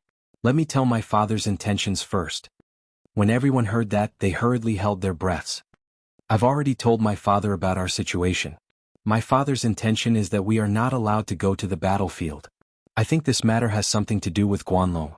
If they know that the Crown Prince personally went to the barracks, it might anger the Guanlong group. My father's intention is to let us continue to stay in Chang and learn from Zhang Feng." When everyone heard that, they couldn't help but sigh. Since the emperor had said so, they really didn't have any chance at all. If the emperor opened his mouth and allowed Li Qingqian to go to Longyu, then they could use the identity of the Crown Prince's bodyguards to mix and mingle in the military camp. If they could get a little bit of military merit at the border, that would be even better. But now, even the emperor was terrified. And from the looks of it, this matter seems to be even more serious. Just like what Brother Zhang Feng said, it seems that the emperor is really not prepared for this matter at all. What should we do? Qingqian, should we intervene in this matter? If we take action, I believe that everything in Chang and city will be revealed sooner. In the end, Cheng Chumo couldn't stay idle. Everything was caused by this matter. If this matter was resolved, did it mean that they could go to the border battlefield? Cheng Chumo's blood was boiling as he thought about the possibility of war with Tubo, the Turkic Khaganate, and the distant India in the future. No. Li Qingqian shook his head. We don't know how Imperial Father will deal with this matter. If we investigate on our own, we'll probably hinder Imperial Father's plans. So, then we're just going to watch. Chen Chumo was anxious. No. Let's just pretend that this matter didn't happen. Let's do as Imperial Father said and go to Zhang Feng's little tavern first to learn his mysterious ability. If we learn it, then we'll benefit greatly for the rest of our lives. I agree with Qingqian. This time, Du Go didn't nag, but he agreed with Li Qingqian's decision. At this moment there was a flurry of footsteps. Zhang Sun, with a bloody nose and a swollen face, was carried over. Originally, Zhang Sun was still a little embarrassed, but when he saw the palm print on Du Go's face and the bruise on Wei Shiyu's nose, he instantly understood what had happened. Damn brothers, why are you all fine? I was beaten up badly by my old man. Hearing this, Du Go pointed at Wei Shiyu. He was almost beaten to death by his father. If not for Cheng Chumo, his legs would probably be broken by now. But to be honest, Cheng Chumo, why are you fine? Du Go quickly reacted and asked. Cheng Chumo puffed up his chest. My father is wise and powerful, how could he? Scram. Your father is wise and powerful? Wei Shiyu exploded. She and Zhang Sun roared at the two of them in disdain. At this moment, Du Go said mysteriously, I remember now, it's the poem I wrote for you about Brother Zhang Feng. Stop talking. Brother, don't talk anymore. Cheng Chumo was anxious. Only then did everyone come to a realization. If I knew earlier, why didn't I prepare in advance? This was really a case of being too smart for your own good. If the silly Cheng Chumo could think of this, how could they not? No, for the sake of their future happiness, they had to ask Brother Zhang Feng for 180 fortune characters. This thing was a life-saving talisman. Let's go. Brothers, let's go find Brother Zhang Feng. Didn't our father say to go find him to play? Go go go. What are we waiting for? Under Zhang Xuan's urging, everyone could not help but slap their heads and hurriedly get up and leave. Chapter 246. Zhang Feng was depressed. He was extremely depressed. Staring at the big pile of tiger meat on the salted water pot, he felt a headache coming on. He wanted to give it away, but no one dared to take it. Although the meat was good, obviously as a slave no one deserved to eat it. Just one sentence. No one deserved it. That gave Zhang Feng a headache. This group of idiots, they were really the bullies of Chang and city. They had already thought of this point. If it weren't for the fact that he had sworn to give the tiger's innards and penis to the old Xiaocai, Zhuzi monkey, and old he, the army of flies would have made Zhang Feng have the urge to move out of his house. He had said that when he left each of them would take a piece. Well, they all ran away. Zhang Feng fiddled with the 4 tiger claws and went to the medicine store to buy some herbs to make a big jar of tiger bone wine. But what should he do with the rest of the meat? The meat was very astringent and dry. If he made it into jerky, it would be like chewing tree roots. But if he didn't deal with it, he couldn't just let the meat rot, right? Zhang Feng had a headache. He lowered his head and put the firewood under the pot, letting the boiling salt water in the pot smoke the tiger meat. And at that moment, a few small heads carefully poked in through the curtain of the backyard. It was Guzi and the others. They were looking at the meat on the pot and swallowing their saliva. Guzi, what are you doing? At that moment, the old scholar's angry voice sounded behind them. They were so scared that they wanted to run away. At that moment, Zhang Feng also heard the voice. He hurriedly turned his head and his eyes lit up. Guzi, come here, do you want to eat tiger meat? Just one sentence. Guzi and the others were rooted to the ground. The old scholar glared at Zhang Feng, exasperated at his failure to live up to his expectations. It seems that you really want to spoil them. Zhang Feng chuckled. Isn't it because the meat will spoil if they don't eat it? Come. Old elementary scholar, you came just in time. I just made a big pot of tiger bone soup and was thinking of sending it over to you. Since you're here, let's have a drink or two. You. The old elementary scholar sighed and waved his hand.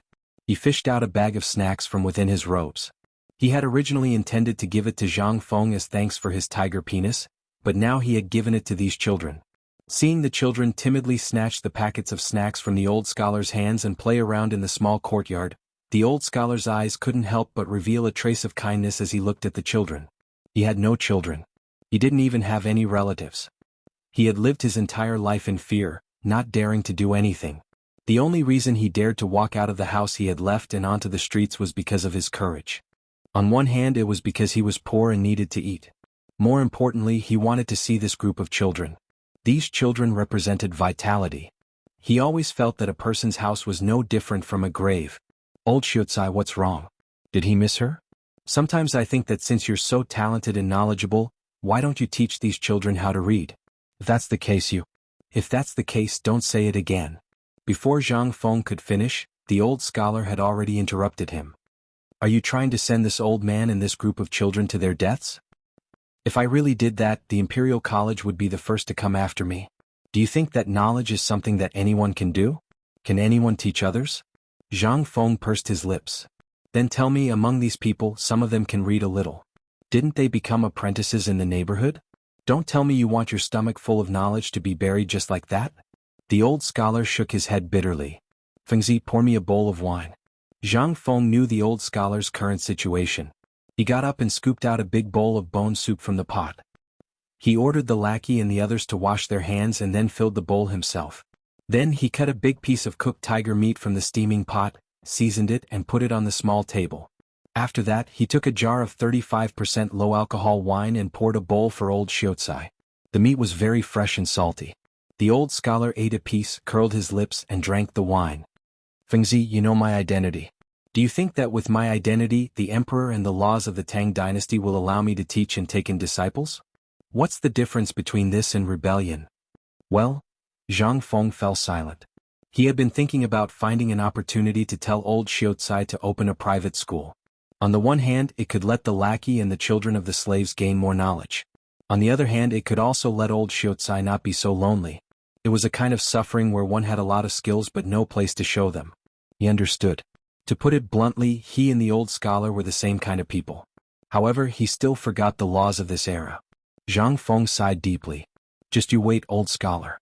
One day, I will let you stand in front of the private school with your head held high, and let these kids call you teacher with respect. How can you leave me out of this matter?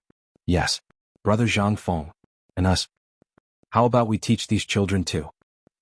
Chapter 247. Along with the voice. Guzi and Zhuzi stopped making noise and stood timidly in the corner. They looked at the people who were dressed so extravagantly in fear. They knew these people. Their parents had warned them not to offend these people. These were the bullies of Chang'an City. They even dared to kill the tiger of the emperor's imperial plantation. They should never offend such people. They had to run as far as they could. At this time, Zhang Feng also saw the people who had left and returned. The old scholar sighed, clasped his hands and walked away unsteadily. When he left, he took Zhang Feng's jar of wine and the big bowl of meat soup with him. Zhang Feng didn't care. These were for the old scholar. You guys, why did you come back? Zhang Feng rolled his eyes. I thought you had gone to Longyu. Zhang Feng waved his hand and took out 2 tiger hind legs from the pot. He put them on a bamboo rake and handed them to Guzi to share. Then he looked speechlessly at Qing Chumo and the others who were holding a jar of wine. Isn't it because our father doesn't want us to go? We are tired of Chang'an City. You are the best. So get out of here. Zhang Feng rolled his eyes. Are you addicted to eating for free? Of course not. What do you want us to do? We promise you we will do a good job. Qing Chumo said directly. Zhang Feng's eyes were wide open. Do these guys mean they are going to stay here? I can't even drive them away? Zhang Feng didn't believe it and said, then you go chop firewood for me. I want you to fill up the yard by tonight. Qing Chumo looked at Zhang Feng strangely and asked, are you sure? Yes. Okay. Deal. Qing Chumo casually agreed, took a sip of wine, and went out with the wine jug in his arms. Zhang Feng's eyes were wide open. Li Qingqian smiled faintly and said, Brother Zhang Feng, don't struggle. We came this time because we were chased out by our father and have nowhere to go. Moreover, we were also attracted by your miraculous cooking and drinking skills. So, don't waste your time. Just tell me, what else do you want to do? I guarantee that all of them will satisfy you as soon as possible. Zhang Feng was completely dumbfounded. What the hell? Okay. You don't leave. You do. Go and fetch water for me from the ancient well outside the city. Look, all 10 vats in this courtyard are filled to the brim. Before it's too dark. Idiot Wei. Wei Shuyu's face darkened when she heard that. My name is Wei Yu. Bathroom? Damn this name. Zhang Feng was stunned. He was almost led astray by Wei Shuyu. They went to the front hall. Clean up the front hall for me. Don't leave a speck of dust. And you? Zhang Feng pointed at Li Qingqian. He thought for a while. There was really nothing to do now. But when he saw the meat on the pot, he smiled. Before the sky turns dark, steam the meat for me. Then cut it into 2 long strips. Okay. Li Qingqian smiled, cupped his hands and went to the backyard. Zhang Feng was a little confused. Why wasn't this according to the plot? Damn it. Is there a problem somewhere? Zhang Feng couldn't figure it out, but looking at the setting sun, he took out 2 buckets, scooped the broth from the pot into the buckets and carried them out of the door. He wanted to distribute the broth and bone broth to the neighbors before the sky turned dark. This was a good thing. He couldn't finish it all by himself. It was better to share it with the neighbors and let them have a taste. Tiger bone broth was a very rare thing even in the Tang Dynasty. Today, thanks to the Empress, he would let everyone have a taste of this thing. A ladle of soup was delivered for more than 2 hours. Then it was filled to the brim with treasures that each family was reluctant to eat. She brought it back for him. But when he came back, he was stunned. In the tavern's hall, all the tables and chairs were replaced with mahogany furniture. Even the counter was replaced with the most popular thing with a baffle that could open and close. This thing even came with a secret drawer. Zhang Feng wanted to buy it, but it cost 300 strings of coins. Zhang Feng touched the silver ingot in his arms and decided not to buy it. But now, this thing was placed neatly in the hall with the priceless mahogany tables and chairs. How could Zhang Feng not feel dizzy? What's going on? Did I come to the wrong door? Zhang Feng asked as he looked at Qing Chumo and the others sitting in the hall, each holding a big bowl of tiger bone broth and gnawing on a big lump of meat. When Zhang Feng's voice fell, everyone burst into laughter. Ah, Li Gan, you lost, didn't you? Come, bring the money. 10 taels per person. Don't go back on your word. Zhang Feng was speechless. On the other hand, there was not a single speck of dust on the floor and the plaque above the tavern counter that said, honest to all. He didn't know how Wei Shiyu did it. But looking at the money bags in their hands, Zhang Feng seemed to understand something. This group of bastards had used money to settle all the difficulties he had created for him. Chapter 248. Without looking at the backyard, Zhang Feng knew that if Chen Tiniu couldn't even handle this matter properly, he wouldn't be sitting here so comfortably. Zhang Feng simply threw the bucket away. He sat at the table, grabbed a piece of pork rib and started chewing. Brother, aren't you going to the backyard to take a look? Go where? Go and be abused. Do you think you're so great just because you're rich? Zhang Feng said sulkily. Everyone burst into laughter. Brother Zhang Feng, we've been sneaky in this matter, but you know which one of us is made for work. So, you're a magnanimous person, so why don't you teach us your true abilities? Hey. Damn it, do you think stealing knowledge is something to be proud of? Zhang Feng laughed when he heard that. It's not impossible to teach you. But there's a problem. Everyone's eyes lit up when they heard Zhang Feng say that there was a chance. Tell us. Everyone said in unison. Zhang Feng thought for a moment, then pretended to be serious and said, the things I know are very complicated, but to you they're all at the level of the Kuei treasure, such as the ability to control the entire situation. Li Gan, do you want it? Yes. Li Qingqian cupped his fists excitedly and was about to get up to bow to his master, but he was stopped by Zhang Feng with a wave of his hand. Then he said, Du Dabing, you want my knowledge, don't you? Especially the understanding of poetry, literature, Confucianism, and Taoism, right? Indeed. I really can't sleep and eat well because of this. I hope that Brother Zhang Feng can... Wait. Zhang Feng asked again, the three of you, needless to say, are definitely made for martial arts. I have a peerless martial arts manual here if you don't. This thing, if it's completed, although it won't make you invulnerable on the battlefield, just its ability alone will allow you to complete at least 100 kills in a short 3 years of practice. Passing through tens of thousands of troops and taking the enemy's head casually, you don't want such an ability. Yes. Mother ***, stop wasting time. As long as you're willing to teach me, Lao Tzu will even give you his life. The eyes of Qing Chumo and the others turned red. They clenched their fists so tightly that they made popping sounds. However, at this moment, Zhang Feng smiled slyly. Everyone was so angry that they wanted to beat him up. Zhang Feng placed his hands behind his back and slowly paced around the hall. I'll teach you. That's impossible. Go back first, pick an auspicious day, bring gifts and come to me. Otherwise, I won't teach you. Oh, by the way, let me mention this. Zhang Feng said as he set off another bomb. Wei Yu is agile, suitable for long-distance raids and assassinations. Tainyo is suitable for tanks, that is, heavy infantry or cavalry.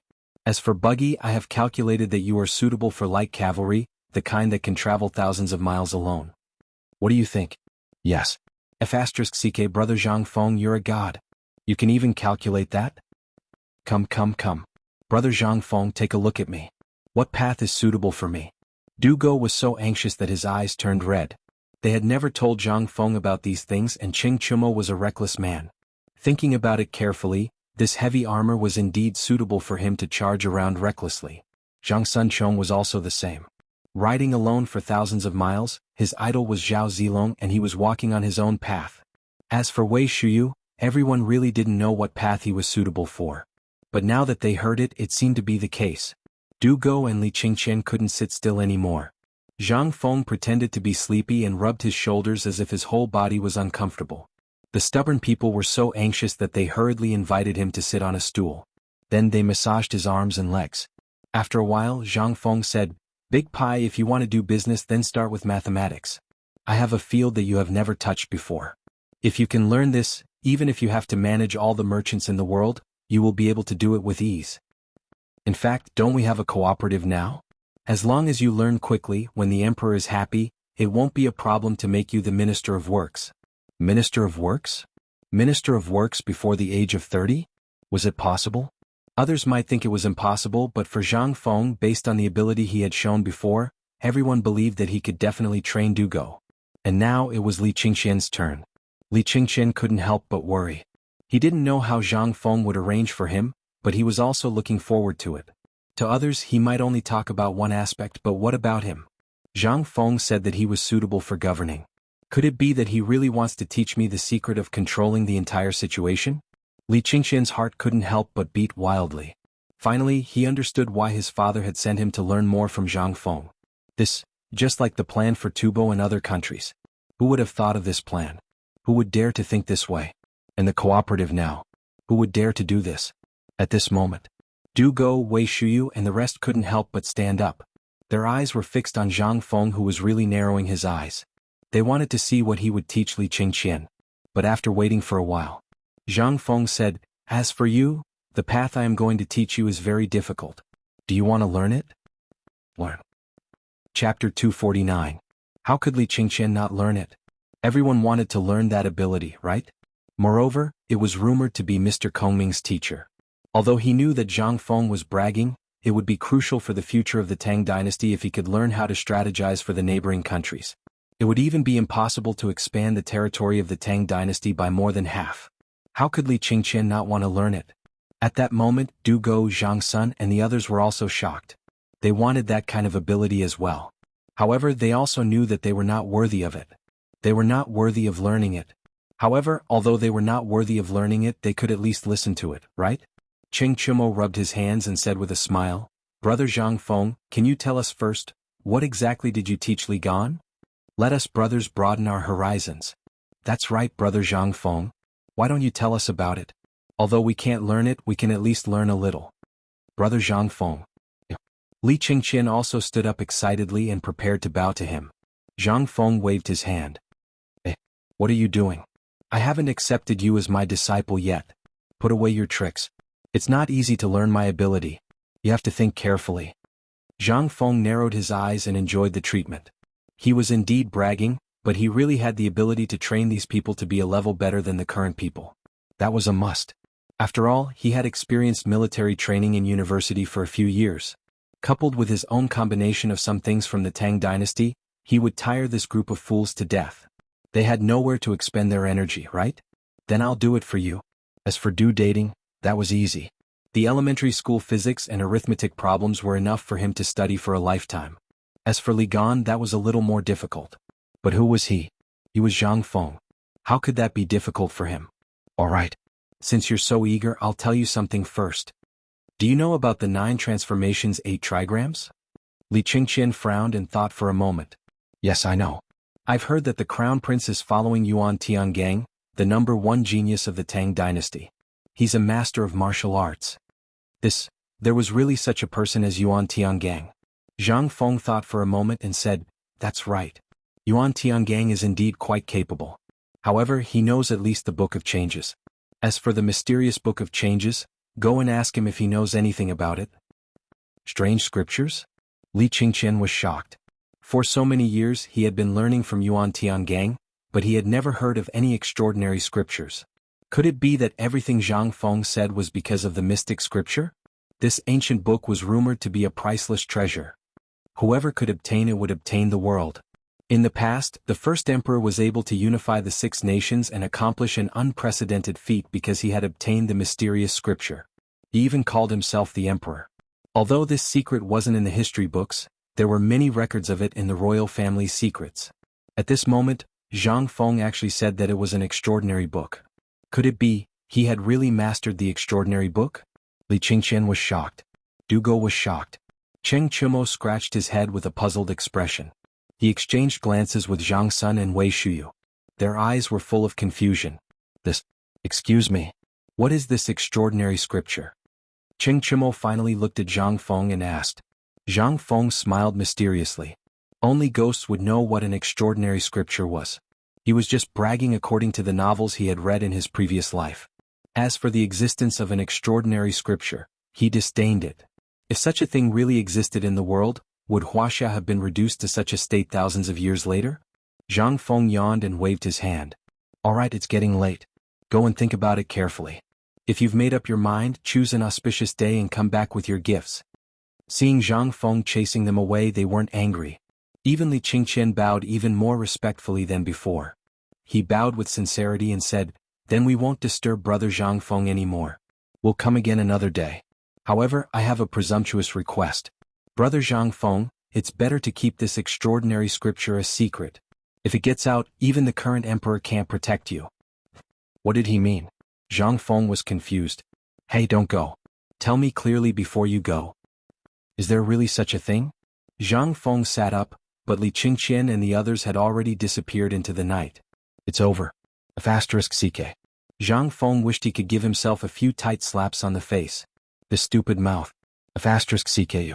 If you don't F***king say anything, why did you talk about an extraordinary scripture in the Tang dynasty when superstition was at its peak and in front of that old faker Yuan Tiangang? F***ck. It's over. This time I'm really in trouble. In the history books, he just remembered how many absurd things Yuan Tiangang had done in order to get the extraordinary scripture. F***ck. Could it be that this extraordinary scripture really existed? It's over. Where would Lao Tzu get the extraordinary scripture for you? Zhang Feng wanted to cry at this time. This was really casually bragging. Now he couldn't take it back even if he wanted to. He didn't know how many lies he would have to make up for this thing in the end. Alas! Lao Tzu's mouth. Despicable. Chapter 250. Li Qingqian excitedly rushed back to the Eastern Palace. He didn't even have time to change his clothes before he rushed to Taiji Palace. As soon as he entered, he saw Li Shimin sitting in front of the desk with one hand on his forehead, thinking about something. Li Qingqian quietly dismissed all the palace maids and eunuchs, then personally dismissed all the guards outside the door. Only then did he cautiously walk in front of Li Shimin. Li Shimin was a little confused. But after seeing Li Qingqian's gesture of silence, he patiently waited to see what Li Qingqian wanted to do. He saw Li Qingqian write the words, "Extraordinary Scripture," on the paper. Li Shimin's eyes involuntarily narrowed. "Come with me." Li Shimin's body exploded with an intimidating aura. He stood up and said in a low voice. Then, as if he was still worried, he ordered, "Little Gizi, your servant is here. Without my permission, no one is allowed to enter the imperial study. Violators will be beheaded. I have something to discuss with the crown prince." "As you command." After giving his orders, Li Shimin lightly knocked twice on a luminous pearl inlaid on the back of the dragon throne. Then with a twist the luminous pearl was knocked out. Then at this moment, a dark, bottomless hole appeared on the floor below the dragon throne. Li Shimin took out 2 oil lamps from the bookshelf, handed one to Li Qingqian, and held the other for himself. Then he cautiously walked down the vertical secret passage. The secret passage wasn't wide and could only accommodate one person going down at the same time. When the two of them had walked about 15 steps, Li Shimin lit an oil lamp on the wall. Then, he pressed a protrusion on the side of the lamp, and the secret passage above them was covered again. So far, Li Shimin had not said a single word, and Li Qingqian had not said a single word. Li Qingqian was very shocked, but after thinking about it he felt relieved. Who didn't have some secrets? What more his father? The two of them walked along the ice-cold steps. After about the time it took to brew a cup of tea, they arrived at a huge underground palace. The interior of the underground palace was luxuriously decorated, but there wasn't even a speck of dust on it. Clearly, Li Shimin often came to this underground palace. Furthermore, this underground palace was filled with bookshelves. Looking carefully, Li Qingqian was shocked. The books on it were all forbidden books of the Tang Dynasty. There were even classical stories from the previous dynasty and so on. For example, there were many Taoist classics and authentic manuscripts of Confucius. Regarding this, Li Qingqian did not find it strange. On the contrary, if Imperial Father did not have this place, then it would really be strange. "Qingqian, tell me in detail. What exactly is this extraordinary scripture?" Li Shimin asked as he sat on a soft couch. He waved his hand, indicating for Li Qingqian to sit down as well. Only then did Li Qingqian say, "Imperial Father, today Zhang Feng agreed to take us as disciples. He also said that he can make Qing Chumo into a heavy armored cavalry that can be defeated by anyone. He can also make Zhang Sun into a warrior who can ride alone for 1,000 miles and take the head of a general in the midst of 1,000,000 soldiers. He can also make Wei Shiyu practice that supreme assassination technique that can come and go without a trace. Dugo can even make him master the art of arithmetic that can control the wealth of the world. As for me..." Li Qingqian paused, then said with a burning gaze, "He said that he will make me master the extraordinary scripture that even Mr. Yuan Tiangang did not master. I found out from his words that he was able to control the layout of the countries around the Tang Dynasty because of the extraordinary scripture. That's why I hurriedly returned. On one hand, Brother Zhang Feng wanted us to prepare the ceremony for becoming his disciple. On the other hand, I wanted to talk to Imperial Father about this matter. After all, whether it's us, the 5 clans and 7 hopes, or even outsiders, we are all looking for the extraordinary scripture. Was there really an extraordinary scripture?" Li Shimin had always been disdainful of these things. But now he couldn't help but feel a little confused. He never believed that there were demons, ghosts and gods in the world. But now he learned about the extraordinary scripture. Moreover, this was a secret that only the royal family knew. How did Zhang Feng know about it? Was he really an old monster who had cultivated for 5,000 years? But when he thought about it, he felt that it was impossible. If he really had such great ability, how could he not know his identity? But how could he explain the current situation? Li Shimin couldn't figure it out, but he definitely didn't believe that Zhang Feng was an old monster who had lived for 5,000 years. As for this extraordinary scripture, did it really exist in ancient legends? Li Shimin didn't believe it. But Zhang Feng's ability from the art of making salt to the strange cooking and brewing methods, and what he said about some of the things that were being implemented in the Tang Dynasty, were all things that had never been done before and would never be done in the future. How could these be explained? Li Shimin couldn't figure it out. He couldn't figure it out either. Sigh. Li Shimin couldn't help but feel a headache coming on. He waved his hand and motioned to Li Qingqian. Don't mention this to anyone. Have you warned Qing Chumo and the others about the consequences if they don't keep their mouths shut? Li Shimin's eyes flashed with killing intent. This killing intent made Li Qingqian feel a deep sense of fear. I've already warned them about this matter. I think they won't dare to be careless in this matter. Li Shimin heard that and breathed a sigh of relief. That's good.